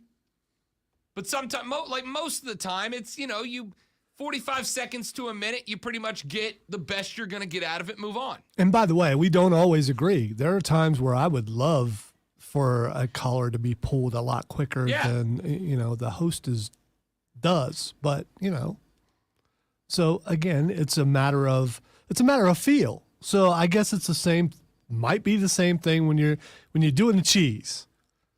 Yeah. But if you as the waiter or waitress look at the people who you are serving and go, nah, that's enough for you. I think that's kind of harsh and not really your job. Right, but also, come on, man. Do you want me to just bring you a bowl of cheese? Like, did you even want the salad? Or here's the thing. Like, I know people. Olive Garden's all about cheese. What do they serve that doesn't have cheese in it? It's kind of like this. I will have one of the snacks that I will throw down is celery and peanut butter, right? Like celery dipped into peanut butter. Crunchy or creamy? Creamy. Who eats if you just want crunch, just get peanuts. I guess on celery, you've already got the crunch. Yeah. So just creamy peanut. No, creamy peanut butter goes on everything. I'm team creamy peanut butter all No, day. man, crunchy. No, come on. All you. So soggy peanut butter. Soggy bacon. And drown that popcorn in butter. And soggy popcorn. I'm a big fan of peanut butter and celery, right? But if we're being honest, you know what the celery is in that case, right? It's just a peanut butter delivery system, right? I'm just eating peanut butter. The celery is irrelevant. It doesn't overpower the peanut butter. There's no taste to it. No, it's there to make you feel like you're eating healthy. That's what it is. It's kind of like people who get chicken wings and they take the chicken wing and they just like jam it into ranch, right? You know what I'm talking about. Not like a little dip, like dip and twirl, right? Now the wing's just a ranch delivery device. Dude, just eat ranch. You don't want the wing. You're using it. I saw a guy one time, though. I cannot believe I saw this. I saw one guy finish the wings. And he had asked for like extra ranch, like maybe like 4 ranches. All right. This dude finished and he took a boneless, he took the leg bone, like a drum, and he picked up a ranch, Lonzo, and he took the wing. He'd already eaten the wing. There's no meat on the wing. And he dips it in the ranch and he swirls it around and then he just eats the ranch off the edge of a bone he had already eaten.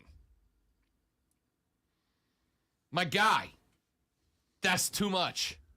That's too much. Dude took the bone, swirled it around in the ranch, picked up the bone, now coated in the last of the ranch dressing, pops it in the old dome, and just eats ranch off a chicken bone that he had already cleaned. My guy, just get a spoon. Save yourself the trouble, right? And I think in his head, what he was trying to do, I think what he thought, Lonzo, was, if I do this quick enough, people will think I just ate my last chicken wing instead of I'm just slurping down ranch by itself. It's like, dude, I saw that. Everyone has a buddy or someone who does something weird like that food-wise. So, but that's over the top, man. Like, do it in the privacy of your own home, Just put a straw in the ranch and go for it. Yeah. Just get a spoon. You're not hiding your shame from the world. You put your shame out there for full display. My man took a chicken wing, dipped it into ranch, pulled it out, slurped the ranch right off the edge of a chicken wing he had already eaten, and then wanted to play it off like, yep, that was my last wing and it was delicious. No, pal. You just wanted to eat ranch. Go ahead, big fella. Go on in. Like, get a cracker or something at least, right? Get a cracker. At least you dip a cracker in ranch. It's like, all right, I mean, I guess I get it. But you an already cleaned chicken wing. Come on, man. Come on. Trey says, fun fact, the It's Still Real to Me, damn it, wrestling guy was on Tosh.0. He said that was at an event in Spartanburg when it happened. Yeah, the guys down the hall know him. Do they really? Yeah.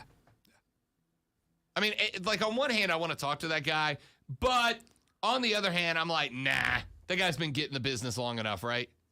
Like, he's been made fun of enough. Yeah, but from my understanding, he doesn't care. I'm sure he's totally cool with it. Let's see. Buddy Daniel, big Bolts guy. He said, my buddy saw Chuck at the game last night, said he was having it. I believe it. Chuck does not seem like a guy who holds back. As a matter of fact, I talked to a guy here in Greenville who does a lot of work in the ATL. And he says there is a dive bar that's just around the corner from the TNT building where they do Inside the NBA or whatever studio show Chuck's on at the time. And he said that after that show is over, it is not uncommon for Ernie and Chuck to show up in this dive bar. And he said that Chuck is a dude, right? He said Chuck's a guy. He said if you are sitting in the corner when Chuck walks in, he said, Chuck, if you leave Chuck alone, Chuck on the way out will, like, buy people's drinks. He'll walk over. I appreciate you leaving me alone, man. Like, Chuck's just a dude. And I respect that. Chuck seems like the dude you would want to throw down with and have a good time with. Love Chuck Barkley. Daniel says, Chuck is funny, but Marshawn Lynch would be better to drink with. Marshawn's the dude that gets you to do dangerous stuff when you're hammered. Chuck's the dude that just wants to tell bad jokes. Maybe Chuck now. Don't forget the plate glass window story back in the day. True story. True story. All right, let's see. Daniel says, hockey had bad TV deals in the past. It was nearly impossible to find it on TV. Now it's on ABC and TNT. Big move for the NHL. Yeah, last night's game was what? Went on ABC last night, wasn't it? Or was it on ESPN? Either way, big time networks. And that's big, right? But again, hockey, just like golf is doing to some degree, it's like baseball has tried to do with guys like Mike Trout, right? Baseball frowned on that Tommy Pham story about the fantasy football league that Tommy Pham slapped Jock Peterson over like a bird. You know what I'm saying? Two things happened after that. Number one, the Giants came out like a week later. With warm-up T-shirts that said stashing players on IR is not cheating. They took BP in that. Direct shot at Tommy Pham, which I loved. And then it came out that Mike Trout was the commissioner of that league. Well, an ESPN broadcast of Sunday Night Baseball last Sunday wired up Mike Trout and had him talk about the league. Dude, that was the first reason for me to watch an Angels game in months. Got a reason to watch a Mike Trout game. The Angels suck. But when I saw on Twitter, coming up next, Mike Trout wired, we'll ask him about that Jock Peterson Tommy Pham Fantasy League. I was like, all right, tune it in for that. And then all of a sudden, I'm watching a baseball game. You see what I'm saying? That's the direction it's going in. All right, this text, and then I have to take a break. Lonzo, texter says, quote, that man's using a chicken bone and bowl of ranch like an even more redneck Fun Dip stick. You remember Fun Dip? I do. Yeah. I never understood how that was allowed, but that's fine. You take a stick of sugar, you wet it with spit, then you dip it into sugar. More sugar, yes. And then eat it. What do you do after that, Rob? Well, you take the dip, and once you're done with bag A of powdered sugar, it's connected to bag B of powdered sugar. Go hammer on that one, too. Yes, redneck Fun Dip. Dip an already eaten chicken wing into a bowl of ranch and slurp it down. Have some shame, people. Back after this, Rob Lonzo, it's the Fan Upstate.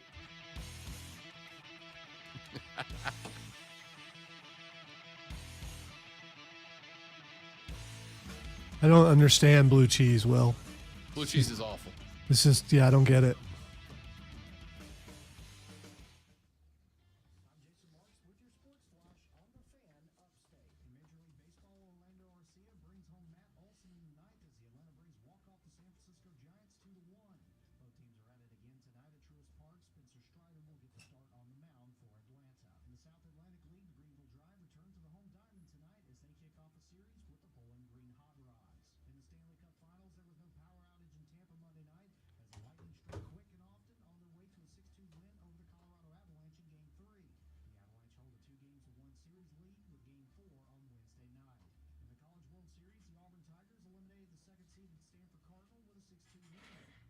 All right.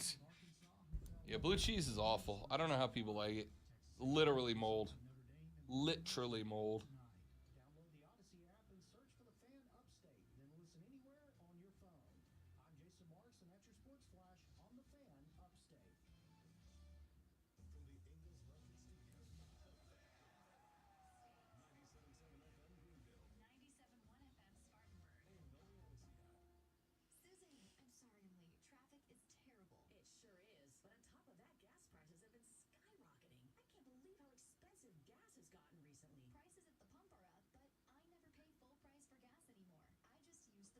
Yay, 2 for Tuesday, Guns N' Roses, woo.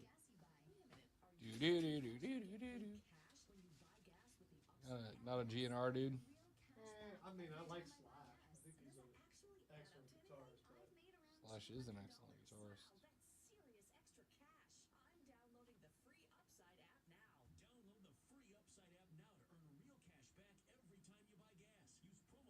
I'm not a big fan of whining singing. Whiny singing, eh? She's got smile. You don't think he's kind of whiny? Reminds me of child memories. Not really. I mean, it's Axl. He's whiny.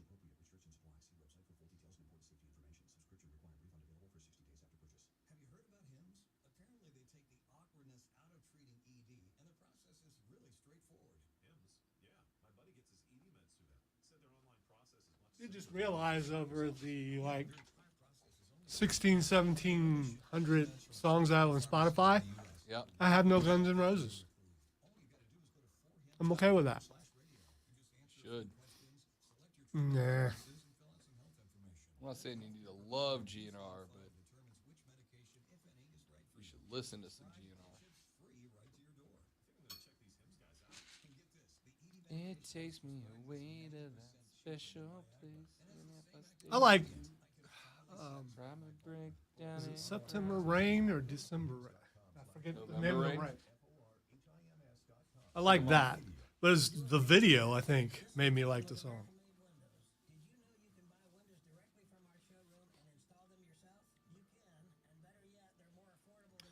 Not because I think the bride died at the end. You can't tell if are they at a funeral or are they at a wedding.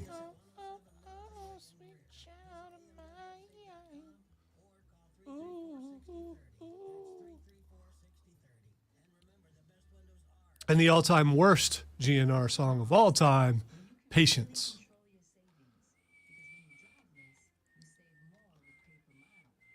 You're going to tell me he doesn't whine on that song?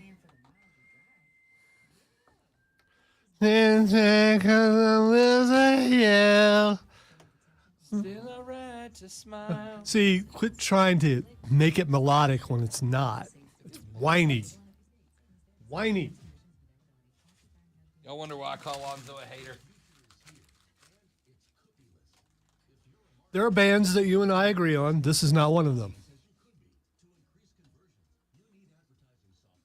But again, it's not the band. It's Axl. And if I stay too long, probably break down and cry.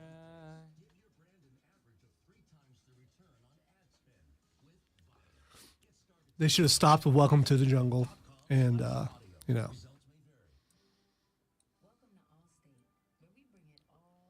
But that also had a really good video with it. Him showing up looking all innocent. We've got fun and games.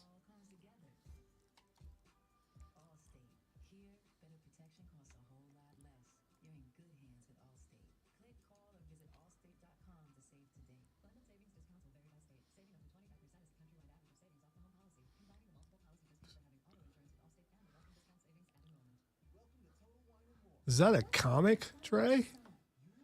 Codename Ric Flair? Ooh. No, he just sent a thing on Twitter.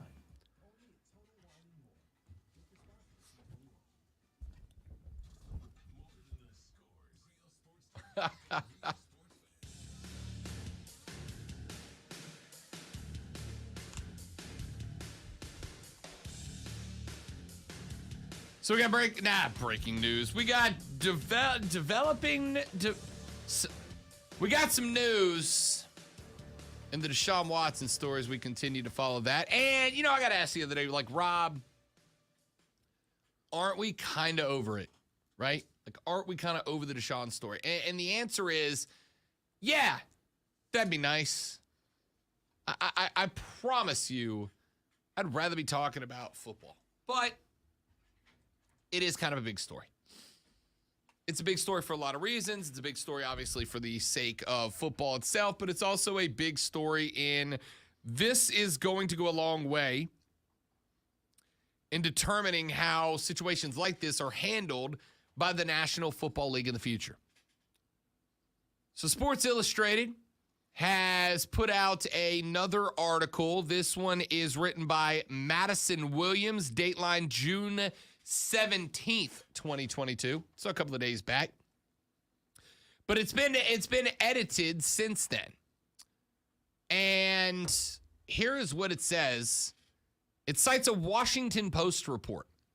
Quote, as the NFL winds down its investigation of Browns quarterback Deshaun Watson, the league is going to argue that the quarterback should receive a, quote, significant, end quote, suspension for violating the NFL's personal conduct policy per the Washington Post. Mark Mask is a writer for the Washington Post. And that is who put up the article that I'm looking at now. The NFL will argue that Cleveland Browns quarterback Deshaun Watson should receive a, quote, significant, end quote, suspension for violating the league's personal conduct policy. Multiple people familiar with the case said on Friday. The league probably, and I'm emphasizing because he put it in quotes, probably will seek a suspension of 1 full season for Watson. A person on Watson's side of the case said on Friday. A person familiar with the league's view of the case cautioned to be, quote, careful, end quote, about specifying a precise length at this point for the suspension the NFL would seek. But that person also said, quote, significant would be the proper term, end quote. Watson continues, obviously, to face multiple As of right now, 24 active civil lawsuits, potentially with more coming down the line. We have talked about the allegations. We have talked about the evidence, the DMs, the data, the pictures, the screenshots that have been submitted so far. And we know the NFL has gone on for a while in this discussion. But here is what I do find very interesting.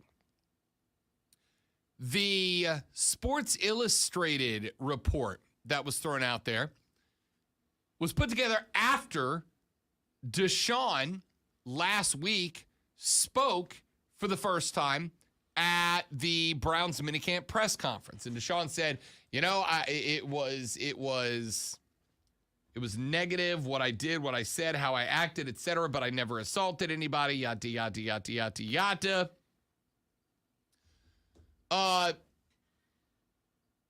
Here's the part that I find very interesting about the story that Sports Illustrated put out. According to Sports Illustrated, neither the Browns nor the National Football League have reached out to the Harris County DA, the district attorney. That would be the one who ran the initial criminal investigation into Deshaun Watson. Now, would the DA have been able to make that evidence public? Would they have been able to share that evidence with the Browns or with the National Football League? I genuinely do not know. I don't know. I'm not an attorney, nor did I stay at a Holiday Inn Express last night. I will ask the attorneys in my family if they have any thoughts on that. I have not gotten a chance to do so yet. But either way, you would think at this point that at some point, the NFL and the Browns, who have told us, who have sworn up and down that they have created or conducted, I should say, a full-scale, wholesale, top to bottom, left no stone unturned investigation into the allegations against Deshaun, you would think they'd have made a phone call to the people who, ran the actual criminal investigation into Deshaun. I don't get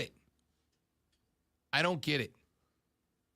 Now, I guess I can write it off. I guess I can write the justification off as a Harris County grand jury was offered 9 criminal complaints against Deshaun to consider, and they said no to all 9 of them. So, the NFL and the Cleveland Browns may very well have said, although I suspect more the NFL, less the Browns. I'm sure that the NFL and the Browns likely went, well, a grand jury was convened to consider criminal complaints. The grand jury said no. Therefore, there obviously wasn't enough there to consider even bringing charges to the table. So there's no real point to looking at those, right? There's no real point in looking at those. There's no point in investigating those investigations because they weren't enough to get a grand jury. Not a jury, a grand jury. Remember, a grand jury's only point is to look into evidence presented and go, all right, there's enough here to move forward with the criminal case. Not indict, not convict. Excuse me, to indict, not convict. Yes, there's enough here to justify a court case. And they said no. So, I guess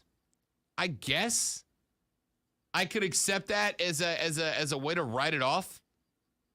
I guess I could look past that. But it kind of seems like a big deal if you were at a point where you were considering a Deshaun Watson suspension that is, quote, significant. And by all accounts, looks like it will be at least a full season. At least a full season. It seems to me like you might want to have maybe looked into the reports that were filed by the people whose job it is to look into the crime things, right? Like, Lonzo, if you and I were going to investigate a crime, I don't know who you'd talk to first, but it would be criminal detectives. I'd be like, hey, do you guys have any thoughts about how I might start looking into this thing that's probably a crime? Probably the move, or talk to investigative reporters who do this kind of stuff all the time, looking into things and see the proper method to get into it. Yeah. Yeah. And then obviously if I was investigating a crime from the outside, I'd also talk to all the victims. Oh, that's right. We just found out that the NFL talked to at least somewhere between 11 and 13 of the female victims. You'll recall from that time that I told you 2.5 minutes ago that there are 24 who have filed a lawsuit. The NFL has spoken to 11 of them so far. So my question here is going to be, why 13 plaintiffs were not interviewed? If you get through 11, I think you have a pretty good grasp on it. And you're getting the same story from the first 11, you're probably going to believe, okay, that's 11. Yeah. So that's fair. I would still want them to do all 24, right? I'd still want you to ask all 24. Let all their stories get out there. 13, not investigated. But like we said, Harris County District Attorney Kim Ogg told Mike Meltzer in a recent podcast interview, because God, Lord knows everything's got to be done via podcast nowadays, that neither the league nor the Browns contacted her. Both league and team would surely say they didn't do it because she couldn't tell them anything about the grand jury proceedings, but they didn't even offer to have the conversation, didn't even ask about the conversation. Now, I don't get it. No, I hope the NFL comes to a conclusion that regarding Deshaun that is acceptable, that kind of clears the air a little bit and lets everybody involved move on past this. But again, you would think the first step in did somebody do a crime thing would be go straight to the people whose job is to investigate crime things, and they didn't do it. They didn't do it. So, I don't know. It's interesting. It's interesting to me. All right, 844 fan phone 844-326-3663. I'm curious as to your thoughts. Are you still even tuned into this story? To the one guy that always texts me and go, I don't care. I want him on my team anyway. Yeah, I know. But to those of you that have been on the let's reserve judgment till the facts come out storyline, have you gotten enough of those yet? Are you still interested? Are people even interested in this story outside of what does this do to the Browns? What does this do to Baker? I mean, I would hope that you are, but I don't know. Let's take a break. We come back in the third hour. Ladies and gentlemen, if there's one thing that Lonzo and I love, it is a good passive-aggressive debate. It is a good passive-aggressive fight. Whelp. I got one for you, and it's out of the NBA, because of course it is. I'll hit you with my favorite passive-aggressive tweet of the day when we come back on the Rob Brown Show. Rob Alonso, this is the Fan Upstate.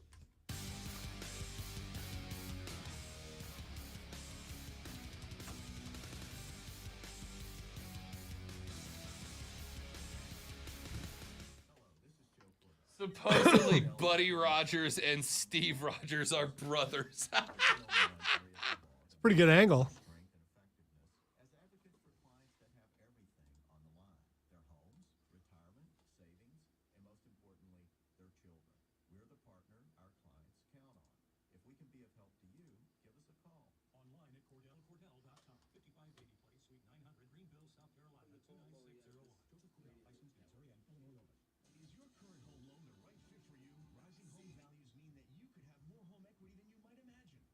Considering a refi, an expertly chosen loan from Loan Depot could save you thousands. Ask about their smart term loans.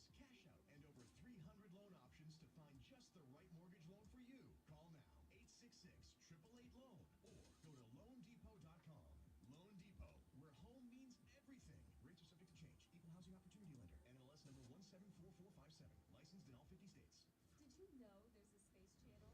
One of the most exciting projects in the solar system. Space Channel's got movies, original series, news, music, and so much more. Now we're getting what they call the moment. In the restroom. Download the Space Channel app on connected TVs and mobile devices. Just go to the App Store and search Space Channel. Do it now. It's free. Space Channel, front row seat to the final frontier.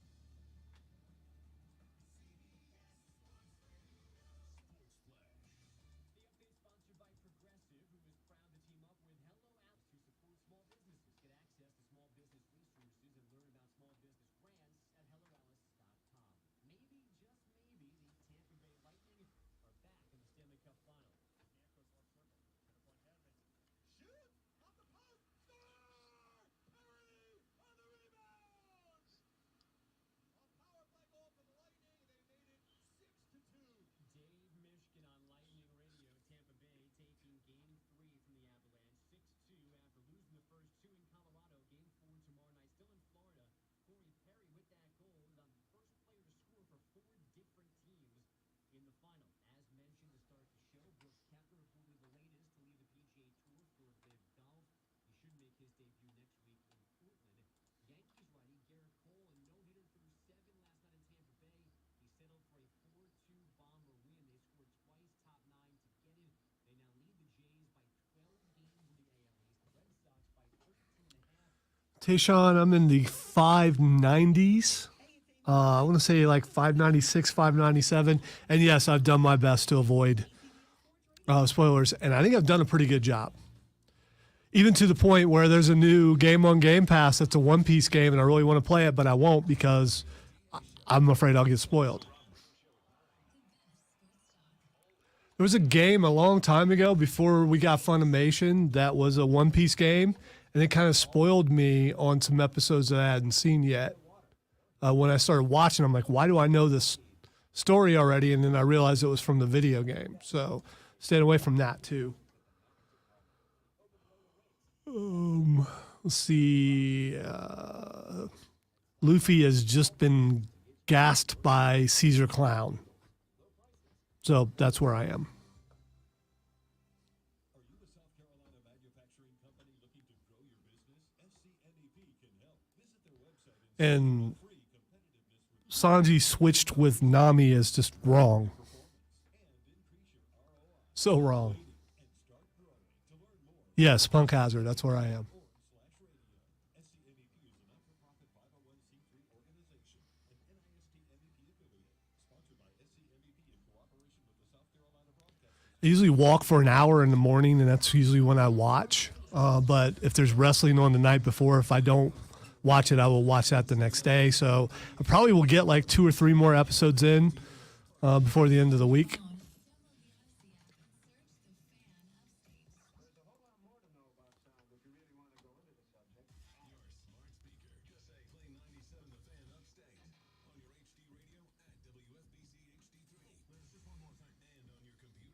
Hey, Rob, you know what day it is?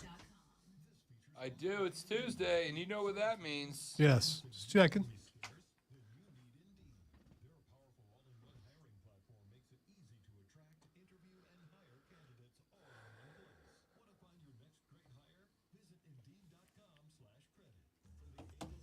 I'm guessing it stays pretty good, Tayshaun. You can't have over 1,000 episodes and it not be, you know, all the twists and everything that they put in this thing. So, QC in the next break. Hey guys, did you know there's a generic form of Viagra that works just the same but is 90% cheaper? And you can get it online? Just go to 4hims.com/joy. You'll get a free medical consultation, discreet shipping if prescribed, a 100% online process, and trusted generic alternatives to the biggest brands at 90% off. That's right, get generic for Viagra, the same active ingredient as brand name Viagra, but 90% cheaper. It's the same medication you get from your doctor, but with zero copay, no expensive appointments, and no awkward face-to-face conversations. Results are guaranteed or your money back. To start your free online visit, you need to go to this exclusive It doesn't work, Michael. Nice try. Joy. That's one restaurant owner asking another restaurant owner what a hot dog is when you're friends with the guy and already know what his answer is. Doesn't work.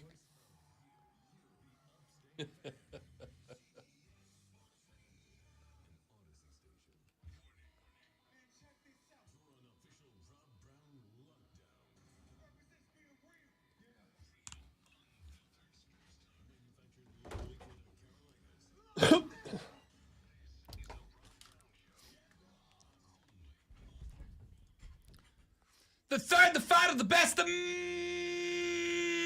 money hour of the Rob Brown Show goes now. This is the Fan Upstate. Hello, Upstate South Carolina. Hello, America.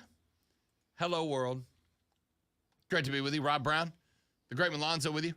844-FAN phone, 844-FANFONE, 844-326-3663. Text us on the Preferred Home Services text line at 71307. 71307. Start your text with FAN, F-A-N. We'll read them on the air. Couple more stories that I wanted to get into. I will start with the two big-time games we had last night. The first, College World Series elimination game. Auburn taking on number 2 Stanford. And my goodness gracious, if you are not watching the College World Series, you are doing yourself and your life a disservice. My friends, I got home yesterday. Madre was in town. She flew back last night. So yesterday was the last day to hang out. We get done with work, get back to the house. And she's like, are you just going to sit on the couch and watch baseball? Like, yeah, I know it's your last day, but, you know, it's elimination game. It's College World Series. We have done all the stuff. We hiked yesterday for like 2 hours. Do you understand how much I don't do that? Yeah, because when you said we hiked, it sounded like there was a lot of pain involved. Because there was. We hiked. You get out there, you enjoy nature. I mean, It was lovely. It was lovely. We did the Jones Gap Trail. You ever been to the Jones Gap Trail? if I want to hike, I go to my mailbox. That's true. The Reitzel Gap Trail. That is Alonzo's driveway. We went to the Jones Gap Trail. It's beautiful. It's a beautiful trail. Winds right through the gap between two mountains. There's like 3 different sets of waterfalls on it. It's absolutely gorgeous. We had a great time for 2 hours. And then I got home and I was like, yep, and I am done. See, admittedly, when I lived in Columbus, Ohio, where I grew up at, we would go to national parks to go hiking because we live in the city. And once you live in the woods for a long time, you have no need to do that anymore. I hear the waterfalls, although I know I've lived here half my life almost now, around here, that there are a lot of waterfalls and they're very pretty. They are. Jones Gap Falls and Rainbow Falls are up there. Beautiful. And again, really enjoyed it. But yesterday, I'm like, no, I'm done. I hiked 2 hours yesterday. I am out. Right? I used to be able to hike for days at a time and love it. Now I am old, fat, out of shape. My knees don't work quite like they used to. Did you break out the flannel? I know it's hot, but it was like, can you hike without flannel? I don't know. Khaki shorts, a workout t-shirt. I brought the camera. I got some good pictures up in the hills. But like 2 hours was it for me. Anyway, blah, blah, blah. Football. No, baseball. Get to the house yesterday. She's like, it's my last day. Are we really just watching baseball? I'm like, hell yeah, we are. Elimination day. And you had me in the woods for 2 hours yesterday. I'm done. I'm out. Got to be the 6th inning. Stanford up a pair on the War Eagle Tiger men's. Auburn gets a few on. Up comes a kid. Let's start with this. This baseball team, the Auburn Tigers yesterday, aside from, I gave you 2 teams coming into this thing that I really, really liked. I gave you 2 things coming into this side that I really, really liked. 2 teams that I was like, these are my squads to win this whole thing. Auburn was one of them, and Notre Dame was one of them. Those were the 2 teams that I really, really liked. Now, Notre Dame has an elimination game today against Texas A&M. A&M knocked off Texas and in the last game and sent Texas home. The Longhorns have been eliminated.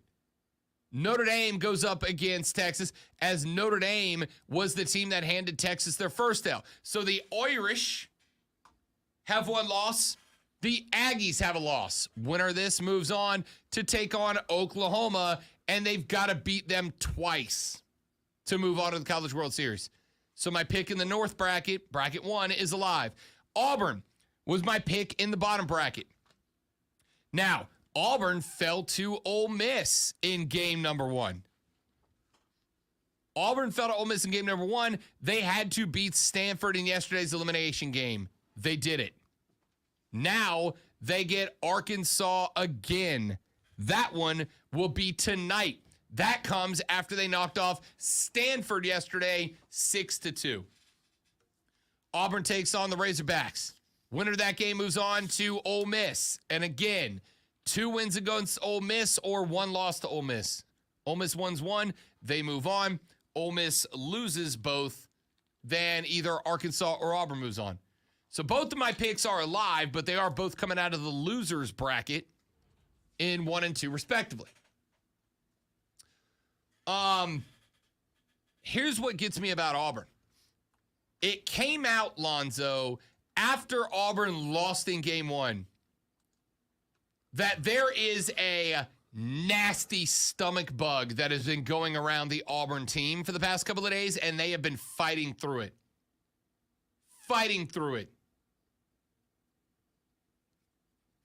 The Tigers coach Butch Thompson said that this team is just attacking as much as they can, but they have been dealing with a stomach bug that they have not been able to get over. And yet they won it nonetheless. 5th inning, down 2-0. It got them nothing. The Tigers tried a double steal. Foster was caught in a rundown between 3rd and home. In the next inning, however, Auburn decided, you know what? We were aggressive. It didn't work. Let's do it again. Back-to-back singles, a hit batsman, and a walk gave Auburn a 2-run deficit to work with. Then Cole Foster, remember the name because dude has been clutch. Cole Foster cleared the bases with a double off the center field wall. All 3 on the bag scored. Auburn added 2 more in the 7th on doubles from Blake Rambush and Bobby Pierce, and Stanford was never able to threaten again. That is an Auburn team that is sick, and I mean that both literally and metaphorically, because in the regional, they were clutch. In the super regional in Corvallis against Oregon State, they were exceedingly clutch. And then yesterday against Stanford, in a win or go home moment, they were clutch. This team has come up aces every time their back has been pushed against the wall. And I expect the same thing to happen tonight at 6 p.m. when they take on Arkansas. I like the War Eagle Tigers in this one. And if you are not watching the College World Series, you're doing yourself a disservice. Because this is all year long during football season, what do we get? You know, I really, really wish that this sport was about the passion and the pageantry and the integrity, and just the athletes would go back to loving the game. If that is your take and you're not watching the College World Series, you're missing out. If that is your take and you are not glued to your TV in Omaha, you're missing out. Because it has been exactly what you are getting. This Auburn team is made up of dogs, man. This Auburn team has been sick as a dog, and yet yesterday, in the 5th, 6th, and 7th inning, down a couple, season on the line, against the number 2 overall seed Stanford Cardinal, what's this team do? Gut out a winner. And it was great baseball. So the Madre, who started the game with, can we go outside? Can we go do something? It's my last day here in town. I would like to spend time doing something. Can we go outside? in about 2 innings worth of work from the War Eagle Tigers was like, yeah, we can go to dinner later, right? We can go to dinner later. We can check something out after this. We can do something else, down the line. And here we are. She got into it. Why? Because that baseball game was great. So you get 2 more today. Pair of elimination games. Really, really good ones. Really, really good ones. We got at 6 o'clock, we mentioned Arkansas v. Auburn. That's going to be a really good game. This is a pair of teams that both have that gut-out dog mentality. I just think Auburn's scoring runs now. They've woken up the bats. They scored like 50-something runs in the regional. Slowed up a bit in the super, which of course they were, playing one of the best pitching teams in baseball in Oregon State. They woke up yesterday. Put up 6. Now, Arkansas did beat Stanford in the opener 17-2. But then they also turned around and dropped one to Ole Miss 5-1. Arkansas is beatable. Ole Miss is beatable. You got a 3 SEC team bracket in the bottom. Ole Miss, Arky, and Auburn. And any one of those 3 can win it. So elimination game 1 today is going to be at 1 p.m., I believe. That is going to be Oklahoma taking on Texas A&M. And then, those are tomorrow. Elimination games today. You got game number 1 at 1 o'clock. That's Notre Dame versus Texas A&M. Winner gets the right to go play Oklahoma in the bracket 1 finals. That would be the overall semifinals. And then in the bottom bracket at 6 o'clock, Arkansas takes on Auburn. Winner that advances to take on Ole Miss in the bracket 2 finals, the overall semifinals. Whoever comes out of Notre Dame, Texas A&M, has got to beat the Boomer Sooners twice. Whoever comes out of Arkansas, Auburn has got to beat Ole Miss twice in back-to-backers. This is the best postseason in college sports, my guys. It really is. It really is.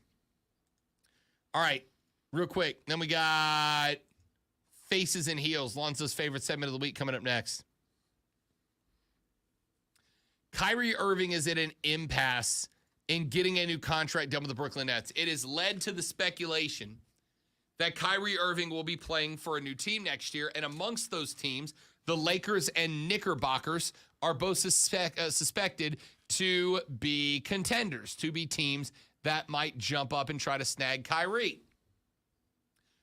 Kyrie Irving has said, however, quote, I don't really plan on going anywhere. This is added motivation for our franchise to be at the top of the league for the next few years. I'm just looking to the summer and building with our guys here. When I say I'm here with Kev, I think that really entails us managing this franchise together alongside Joe and Sean, just our group of family members that we have in our locker room in our organization. Now, we said that a couple of weeks ago. But it's fine. I respect it. I don't believe him, but I respect it. Here's the passive aggressiveness that I'm here for. When asked about Kyrie Irving's future back in mid-May, the general manager of the Nets said, and this is a direct quote that I'm absolutely in love with. The direct quote, I think we know what we're looking for. We're looking for guys that want to come in here, be part of something bigger than themselves, play selfless, play team basketball, and be available. That goes not only for Kyrie, but for everybody here, end quote. What a shot. What a shot directly across the bow of Kyrie Irving. Yeah, Kyrie. We want someone who wants to be a part of something bigger than themselves, which is not Kyrie. Play selfless. Not really Kyrie. Play team basketball. Not really Kyrie. If it was, he'd still be on a team winning with LeBron. And be available. Who do you think, head scratch, he's talking about there? Couldn't imagine. That one statement right there tells me the Nets are done with Kyrie. They are done. They are going to offer him a second-tier contract to keep him in the fold. And if he wants KD frontman money, he can go get it somewhere else. They're done with him. Would you take Kyrie on your team? I actually might in New Orleans, and here's why. The piece we're missing is Kyrie, right? You got Z in the middle. You got CJ up top. You got, I don't know. I mean, he probably takes away from Brandon Ingram, who's been a breakout player. But I think he's probably the one piece you're missing is a genuine around-the-court threat to open it up for BI. I might. Let's be specific. Would he make the Lakers better? I mean, first off, tough to make the Lakers worse. There's that. Tough to make the Lakers worse. Would I take him over Russell Westbrook? Yup. The only question I'm going to be is I'm going to go to Braun before I sign him, and I'm going to go Braun. Can you remember Braun and Kyrie played together? It did not end well. Did not end well. Yeah, but supposedly they made up a year or so later. Yeah, I'm sure they did. They weren't in the same locker room anymore, right? I got exes of mine that are friends, but we would not have stayed friends if we lived in the same town. If he goes anywhere, he goes to the Lakers. And I think it's a good move. I could see the Knicks genuinely making a play because the Knicks are kind of hitting rock bottom now. When they have got Knicks fans who are not showing up to Madison Square and the ones that are chanting "Fire Dolan" very loudly, they have got to try something. And asking Kyrie to just move across town is pretty easy to do, and they got the money. But at the same time, you know, It is the Lakers. Kyrie's done some movie things and things like that. You bring him out there, and LeBron surrounds himself with guys who play well with him, and he already has chemistry with on and off the court. And like I said, supposedly they made up. And Kyrie knows his best days in the NBA is when he played with LeBron. 100% they were. 100% they were. So, I mean, maybe he wants back. That would you consider that a big three? If KD's healthy. Oh, yeah. Not KD, Kyrie. AD. AD, Kyrie, and LeBron is a big three. 100%. 100%. And they jump up to, now I'm not saying they wouldn't win the NBA Finals, but they jump up toward the top of the leaderboard of contending for them. Question's going to be, again, and this is where I probably need to pay more attention. I don't believe California has a vaccine mandate like New York had up until March. I don't believe that is a thing anymore. I think that's pretty much done. I think mandates are pretty much done everywhere. Right. So, but Kyrie did say that he was looking for a quasi load management contract. If Kyrie says, I'm only willing to play 50 regular season games, you got to sit me for 31. Are you signing him now? what's the difference between that and what AD does right now? Yeah, or hell, what LeBron's doing. I don't know. I'm a LeBron guy, but LeBron loves I'm talking about, AD's hurt all the time. So, by the way, I am pro load management. All right, I am pro load management. I get it. I don't like it. You don't have to like it. Especially if you're someone who can barely afford tickets and you make it out to one game, and then the guy you went there to watch is not playing. But if I am LeBron James, my job is not entertain Lonzo that one night he shows up. My job is what? Win a title. Come on. Win a title. When I'm there, you're there to entertain me. It's the only reason I show up and bring it for the show every day is keep Zoe entertained. The rest of you guys just get a good show as a byproduct. This is my story. I'm pro load management, but if a kid tells me I'm playing 50 and not a dime more, all right, what if you've played in 49, there's 3 games to go, and we're a half game out of a playoff spot? Son, you are playing 52 or you are not playing at all next year. Do you understand? Right? I'm down for load management. I understand it. Logically, rationally, scientifically, load management makes sense. It is proven to work. But if you have played 49, you've told me you're only playing 50, we got 3 to play, and I'm half a spot out the playoffs, dude, you're playing 52 this year, pal. Get over it. Right? All right, let's take a break. When we come back, Lonzo's favorite segment of the week. Faces and Heels, where we take a look at some socially ambiguous situation, find out who's the good guy, who's the bad guy, who's the face, who's the heel. That's next on the Rob Brown Show and the Fan Upstate. QC.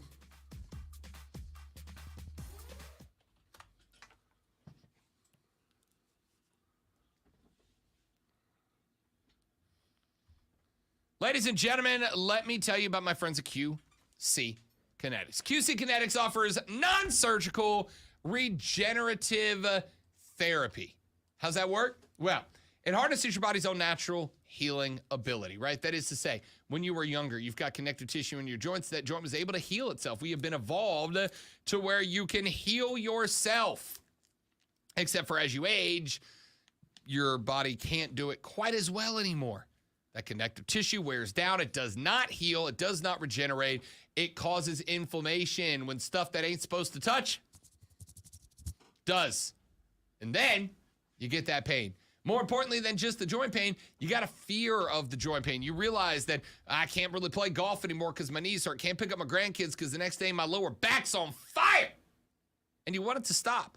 Well, before you agree to surgery, before you get sliced and diced, you need to call my friends at QC Kinetics or go to their website at qckinetics.com, qckinetics.com. You can read all about how their non-surgical regenerative therapy harnesses your body's own natural healing properties, accelerates them, acts as a catalyst so your body's connective tissue is once again regenerated. You don't have to go in and get cut, sliced, diced, put under to have it all replaced. It's just that easy.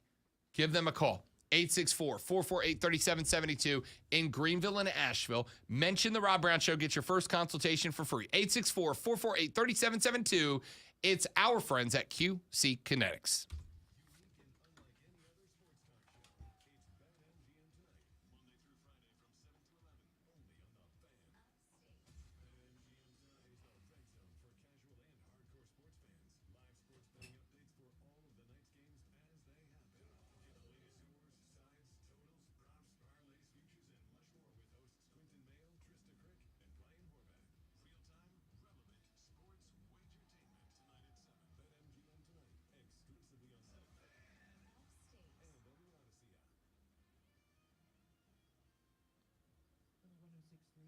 WRD Weather Center. Here's the Upstate's most trusted forecast on the Fan Upstate.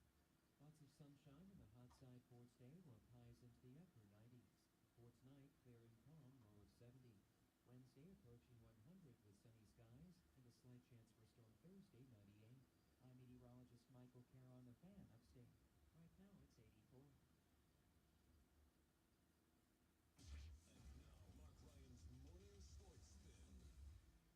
honor of Father's Day, I'd like to ask you, what are the father-son relationships in sports? Clemson fans want South Carolina fans to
So if you missed the first hour, you missed us talking about the monkey that I saw yesterday.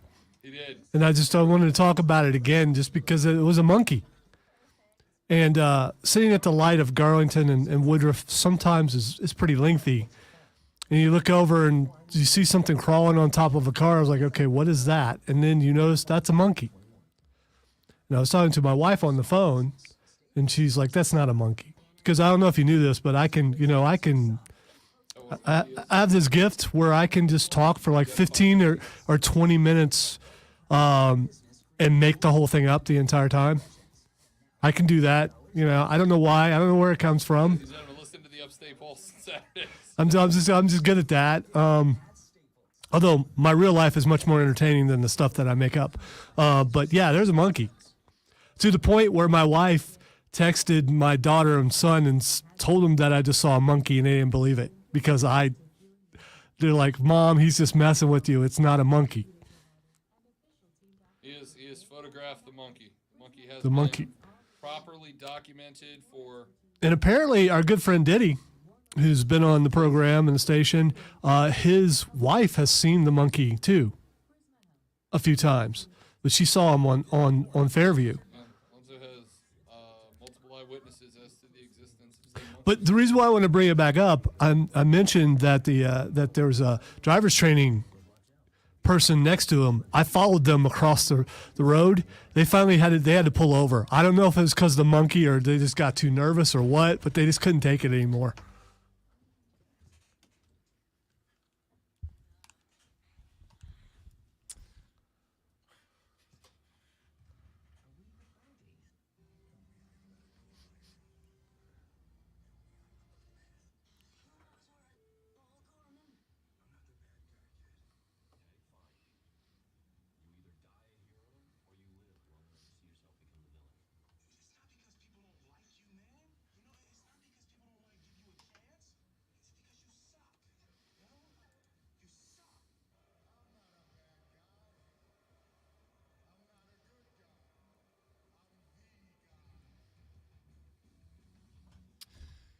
Time for Faces and Heels, Lonzo's favorite segment of the week, where we took a look at some socially ambiguous situations from around the internet and try to decide who's the good guy, who's the bad guy, who's the face, who's the heel. This is Faces and Heels, and I am looking forward to it.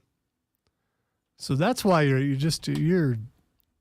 I don't want to say giddy because I think that's a female thing.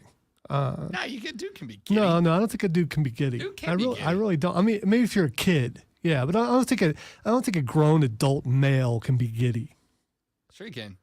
Every time that you find something funny and you do that laugh you do, that's giddy. That's giddiness. That's not giddy. Nothing wrong with It's giddy. mirth.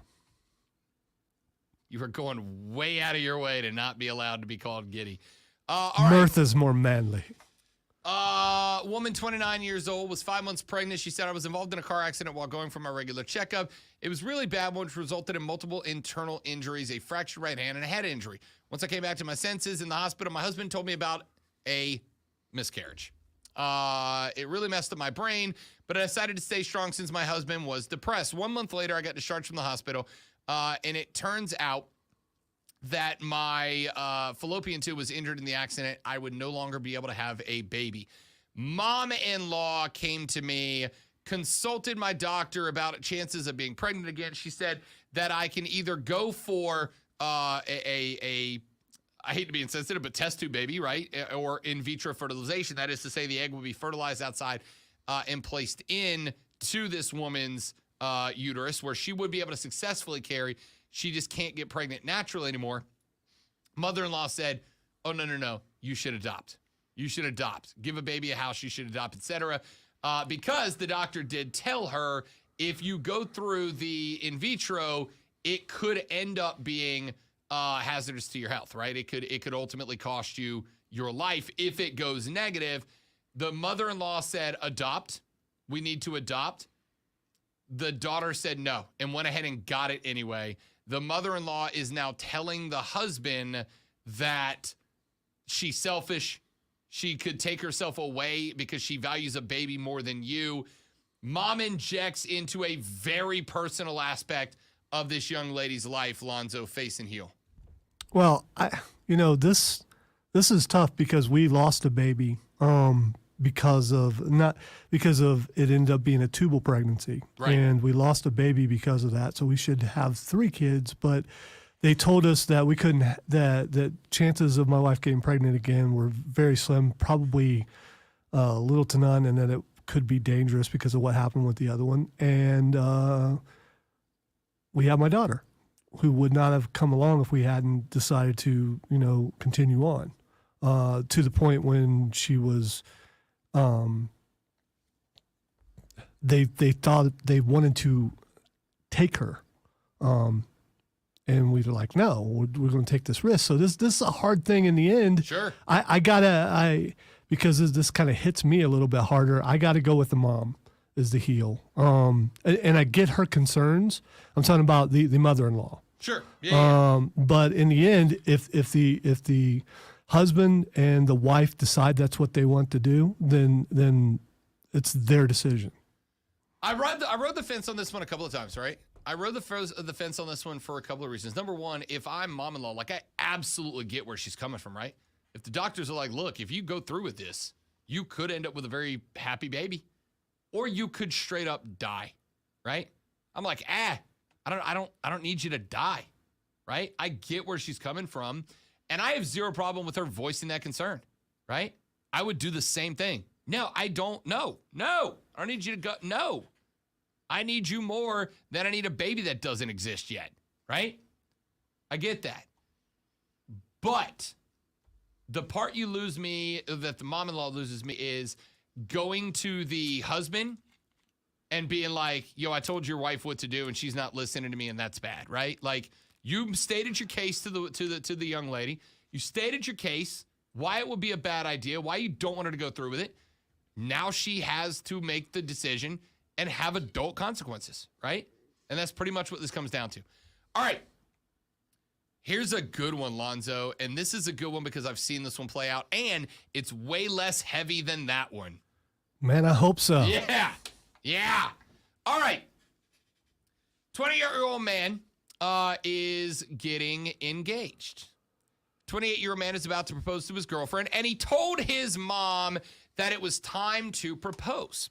Well, mom came and offered her mom's engagement ring to propose with, if you want to use it. Girlfriend was amazed at the diamond. She loved the diamond, but she did not like the ring. It was a traditional solitaire setting in white gold. She wanted something that was platinum with a couple of small, like a designer rock, like big diamond and then some other diamonds around it, et cetera, et cetera. And asked, could we take your grandma's diamond out and put it in a different setting? I would love to have your family heirloom rock, but I would like it in a different setting. He said, I went back. I asked my mom. Mom was surprised, but was not upset. Asked if she could have the setting back, because inside the setting was like an engraved message from grandpa to grandma. Said, absolutely, you can have the diamond. Can I have the setting back? And he said, yeah, and they were all good. Well, now sister and other sister are both mad because sister and other sister both wanted grandma's wedding ring. Grandma had it set aside. Mom decided, who was now the owner, that it was going to son to give to the next woman who married into the family, as grandma had been married into the family, etc. Says that 2 sisters are now very mad because he took the diamond out of an heirloom piece and gave her the diamond, but not the setting itself. He said, family dinners are a nightmare now. Am I the heel for taking a diamond out of an heirloom to make something new for my girlfriend turned fiance? Or should it have been you either take the whole thing or nothing at all? First of all, it's kind of odd that the mom was okay with that and was like, yeah, as long as I get the band back. And it seemed like everybody was happy about it, because I know how this sounds, but it's just a diamond. You could put another diamond in that setting if you wanted to, maybe even a bigger one if you wanted. But unfortunately, this happens a lot with families. It really does. When something you feel like, well, that was supposed to be mine. And then you don't get it. I've seen this happen a ton. I got an heirloom from my uncle who's my namesake, and it was a leather jacket. And it turned out another uncle really wanted it, thought he was always going to get it because he worked with him. And my aunt came back to me and said, hey, he kind of wants this. Is it okay if he has it back? And I didn't want to give it to him because I knew what would end up happening to it, that he wouldn't take care of it the same way I would. But I gave it back because it meant that much to my other uncle. I've seen other circumstances where it did not work out that well. So the sisters are the heels. I mean, if someone has to be the heel, in the end, it's just an inanimate object. Maybe it has memories and things with it, but it just seems to be more about that should have been mine. Why wasn't? If it was mine, I wouldn't have did that to it. So I'm not a diamond guy. In fact, I think diamonds are stupid, right? I genuinely feel like we should have evolved past the point as a society of me like you much here, shiny rock, right? Because that's all it is. It's a shiny rock. And then when you get into the reading about how the diamond industry worked, I worked in this is a true story. I worked in a diamond or in a jewelry shop for about 2 years, Lonzo. About 2 years I worked in a high-end jewelry shop. Hated it. It was a job, paid really well. Commission checks were fat, right? I had people coming in that were buying necklaces for their wives that cost as much as the freaking car I drove into work. And when I got the, 5% commission check on that bad boy, I was rolling for a hot minute, all right? Great job. One of the perks of the job came with plenty of time to read up on the jewel industry. And it is terrible. It's terrible. It's terrible. It's terrible. We should be past, I love you, here's shiny rock. Me give you shiny rock, you give me rest of life. Fair trade, yes. We should be past that. Yeah, see, I disagree with you there. It's not about the guy. Women really like diamonds, Rob. You can try to make it. You can try to make it. You can try to make it the macho thing that I'm pro female, but the female really likes diamonds. Okay, the lady friend I am with, not a diamond gal. I would guess that the majority of women, right? Yeah, right. do like diamonds. You have been emotionally manipulated into liking diamonds. You have been emotionally manipulated into liking diamonds. Why? Well, I've been emotionally manipulated into like McDonald's fries, but I still like McDonald's and they're fries. Bad for you, and we admit we should both stop, right? I'm not saying it makes rational, logical sense. I'm saying we know the truth. You women and men, but mostly women, have been emotionally manipulated into liking diamonds. You know the engagement diamond did not become a thing until like the late 50s? It was not, diamond rings as engagement rings were not a thing before like the 1950s. Yeah, right around the time when they brought around short haircuts. And television. Which I don't get, yeah. And television, right? Well, they started going, hey, you want to show your wife you love her? Buy her this expensive-ass rock. And the women were like, oh, well, if he doesn't buy me the expensive-ass rock, he doesn't like me. You have been conditioned that and I've heard one woman rationalize it to me as, what it shows me What's the difference between condition and tradition? You are conditioned by tradition. Tradition is peer pressure from dead people. I heard a woman explain to me once who's a big diamond fan. She wanted her husband buying her new diamonds all the time. She wanted a new diamond in her ring for every anniversary she had. The husband hated it. Would never tell her that. Why not? Because she loves it so much. Right, but why do you think she loves it so much? I don't know. I just do it. And I get that. But I asked her about it. I'm like, why do you want a new diamond every year? She goes, because when he buys me a diamond, what it shows me is he has the resources to take care of and protect me and provide for me. Oh, God. Ugh. Stop. You an independent woman, buy your own ring. It is about status symbol. It's status symbolism. It is for sure. But you know what? You said you're lucky you don't have to worry about that. But if you didn't, if you were with someone who liked diamonds and you brought it up saying, well, you've been conditioned to like diamonds. You really don't like diamonds. So I'm not going to buy you a diamond. How do you think that will go? Oh, no. I never said I would do that. Okay. I still would. Mine doesn't want a diamond. She wants a gemstone. She wants like an emerald. I'm still buying it. I still think it's the same. And I've told her it's the same thing. You just want a different color shiny rock.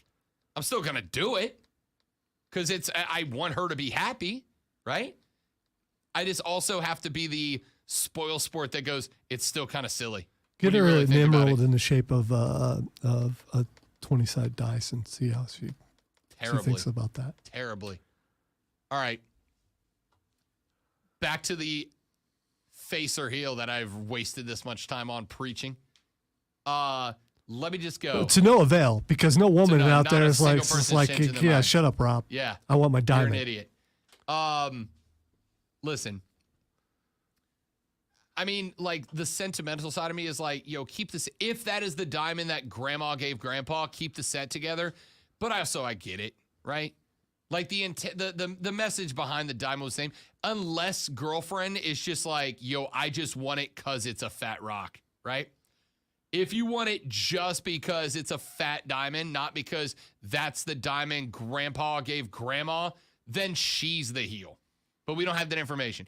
If she only wants it because she gets a big diamond, she's the heel. If she is accepting it because of the message of grandpa giving it to grandma, now I'm giving it to you, then I don't have a problem with it. But at the same time, she's also learned about the family that she's about to marry into. Oh, yeah, good luck with that. That the mom is willing to compromise and make concessions, and that the sister-in-laws will not. Yep, that's fact.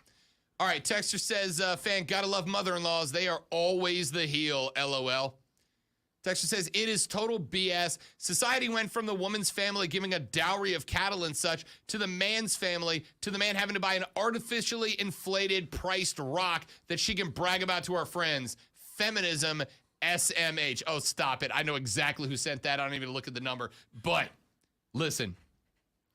The premise of dowry and bridal prices and all that, all of it is stupid. It was stupid when the goat herders did it in the desert 2,000 years ago, and it's stupid now. Arranged marriages are dumb.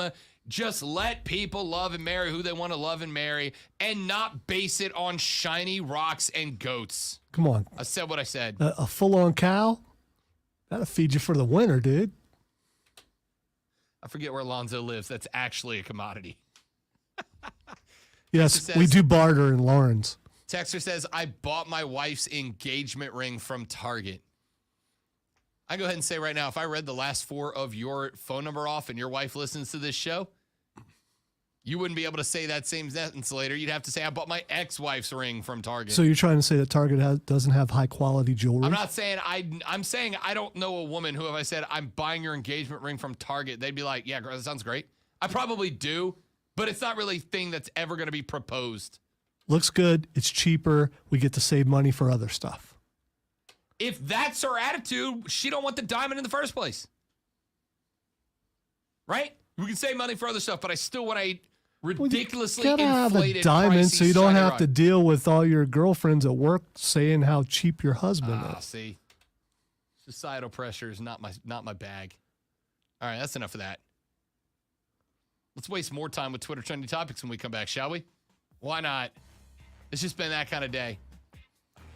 8 to 10 seconds of cheese, and then that's all the cheese you get. And monkeys. Monkeys riding convertibles. What else did we get today? College World Series, Yeah. hockey playoffs, I mean, we did talk sports. LIV. I mean, everything. That's what we do here. Everything. Movie theater popcorn, extra butter, proper application of said. We hit all of the highlights today. Back after this to wrap up the Rob Brown Show on the Fan Upstate. If I get fired for this show, I would understand it.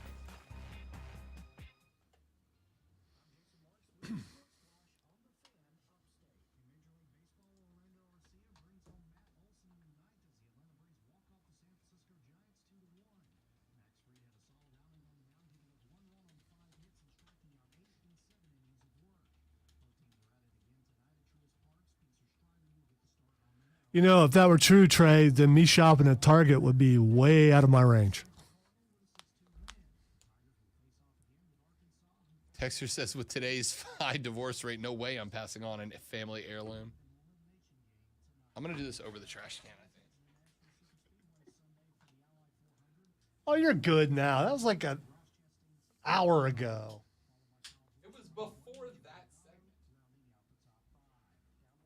You don't really remember, just like I don't really remember. It was before that segment. You say so.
Come on. Where is it?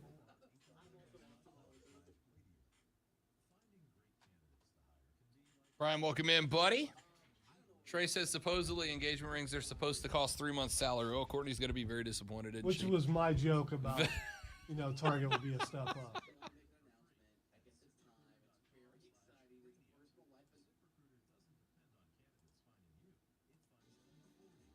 Hey, I found it.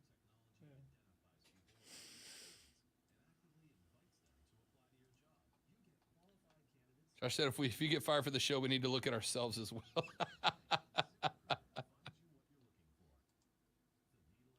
Can't get fired for the show. It's not a repeat, unlike other ones.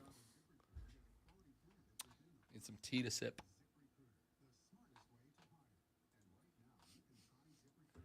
We go. We take everyone with us. Wiggle, wiggle, wiggle.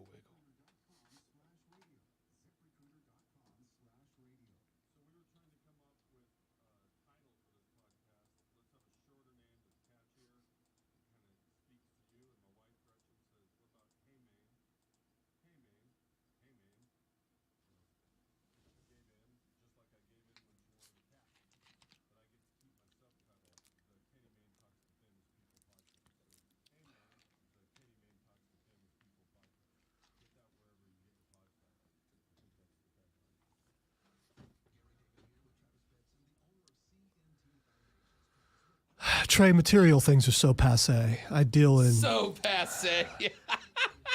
I deal in currency like sunshine. Smiling faces. So passe. That was awesome.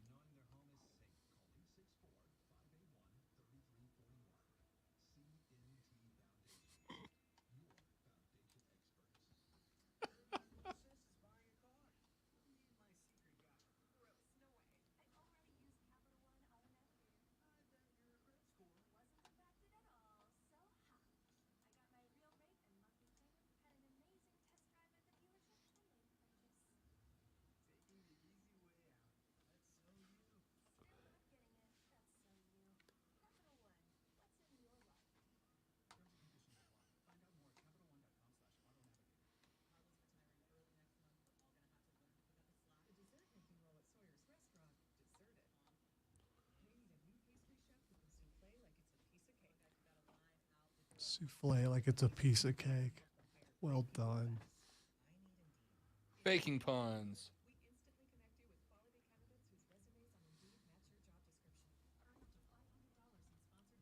Easy as pie.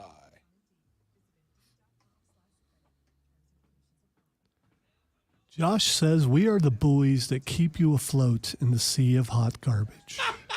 I love it.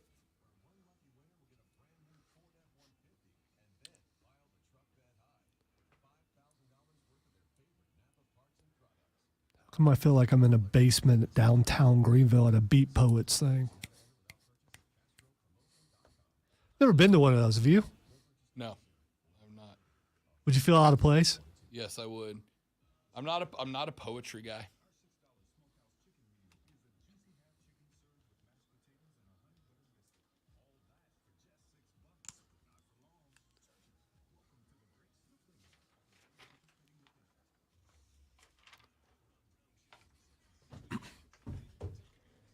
All right, time for Twitter trending topics where we get to stuff that's not about sports. Because, normally all we talk about is sports for an entire 3 hours to the point that you guys want to know what else is going on in the world. Yeah, that's what we're here for. So that's what we're going to do. The first thing that's trending is Call of Duty. So I'll be real. I haven't played Battlefield in about 2 weeks because, Warzone in about 2 weeks because I picked up Battlefield 1 and Battlefield 4. And I'm alternating back and forth. One of them is World War I multiplayer. And I realized I've never played a World War I game, right? I've played all the World War II games. I'm a World War II history buff. Never played a World War I game. And now I am. And it's really fascinating. That being said, no idea why Call of Duty is trending. Okay, it's trending because they found a new way to take care of cheaters. Yeah? They're taking their weapons. Taking their weapons. Somehow they're removing their weapons. While they're playing? I don't know if it's while they're playing, but they're taking their weapons. I need to know. So they worked really hard. They worked really hard on anti-cheating as of late, right? And it's been interesting because they've really started to with the Ricochet, I think it's called Ricochet software, to start banging down cheaters in the game, and it has made the game a little bit more playable. I love so Grand Theft Auto used to do this thing where if you got caught cheating in the multiplayer, it banished you to another server with all the other cheaters. So literally you would end up at a server where everybody in there was cheating and they would just grief each other. And then after a while you were allowed to come back to the main server, but you had to wear a dunce cap. So everybody knew that you got caught cheating and that was your shame. That's the way to do it, right? Don't just ban, because they'll just make another account and come back. Again, I don't know how they did it, but supposedly they're taking your weapons. I need to look that up. I mean, I think better would be making your weapons inoperable. So Yeah. you just don't.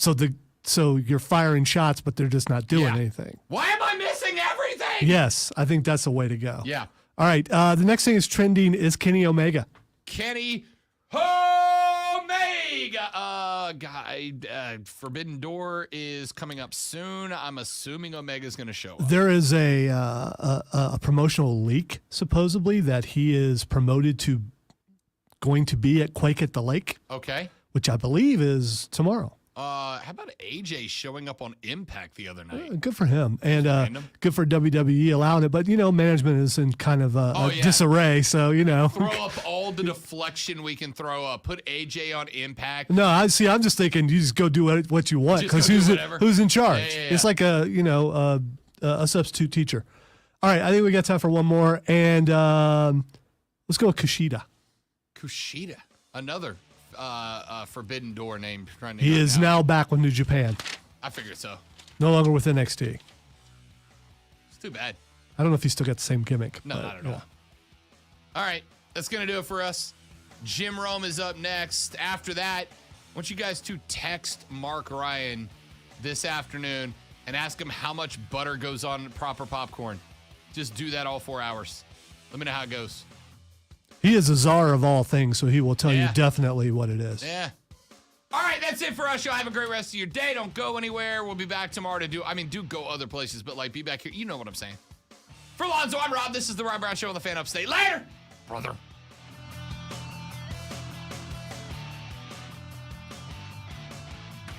All right, stream.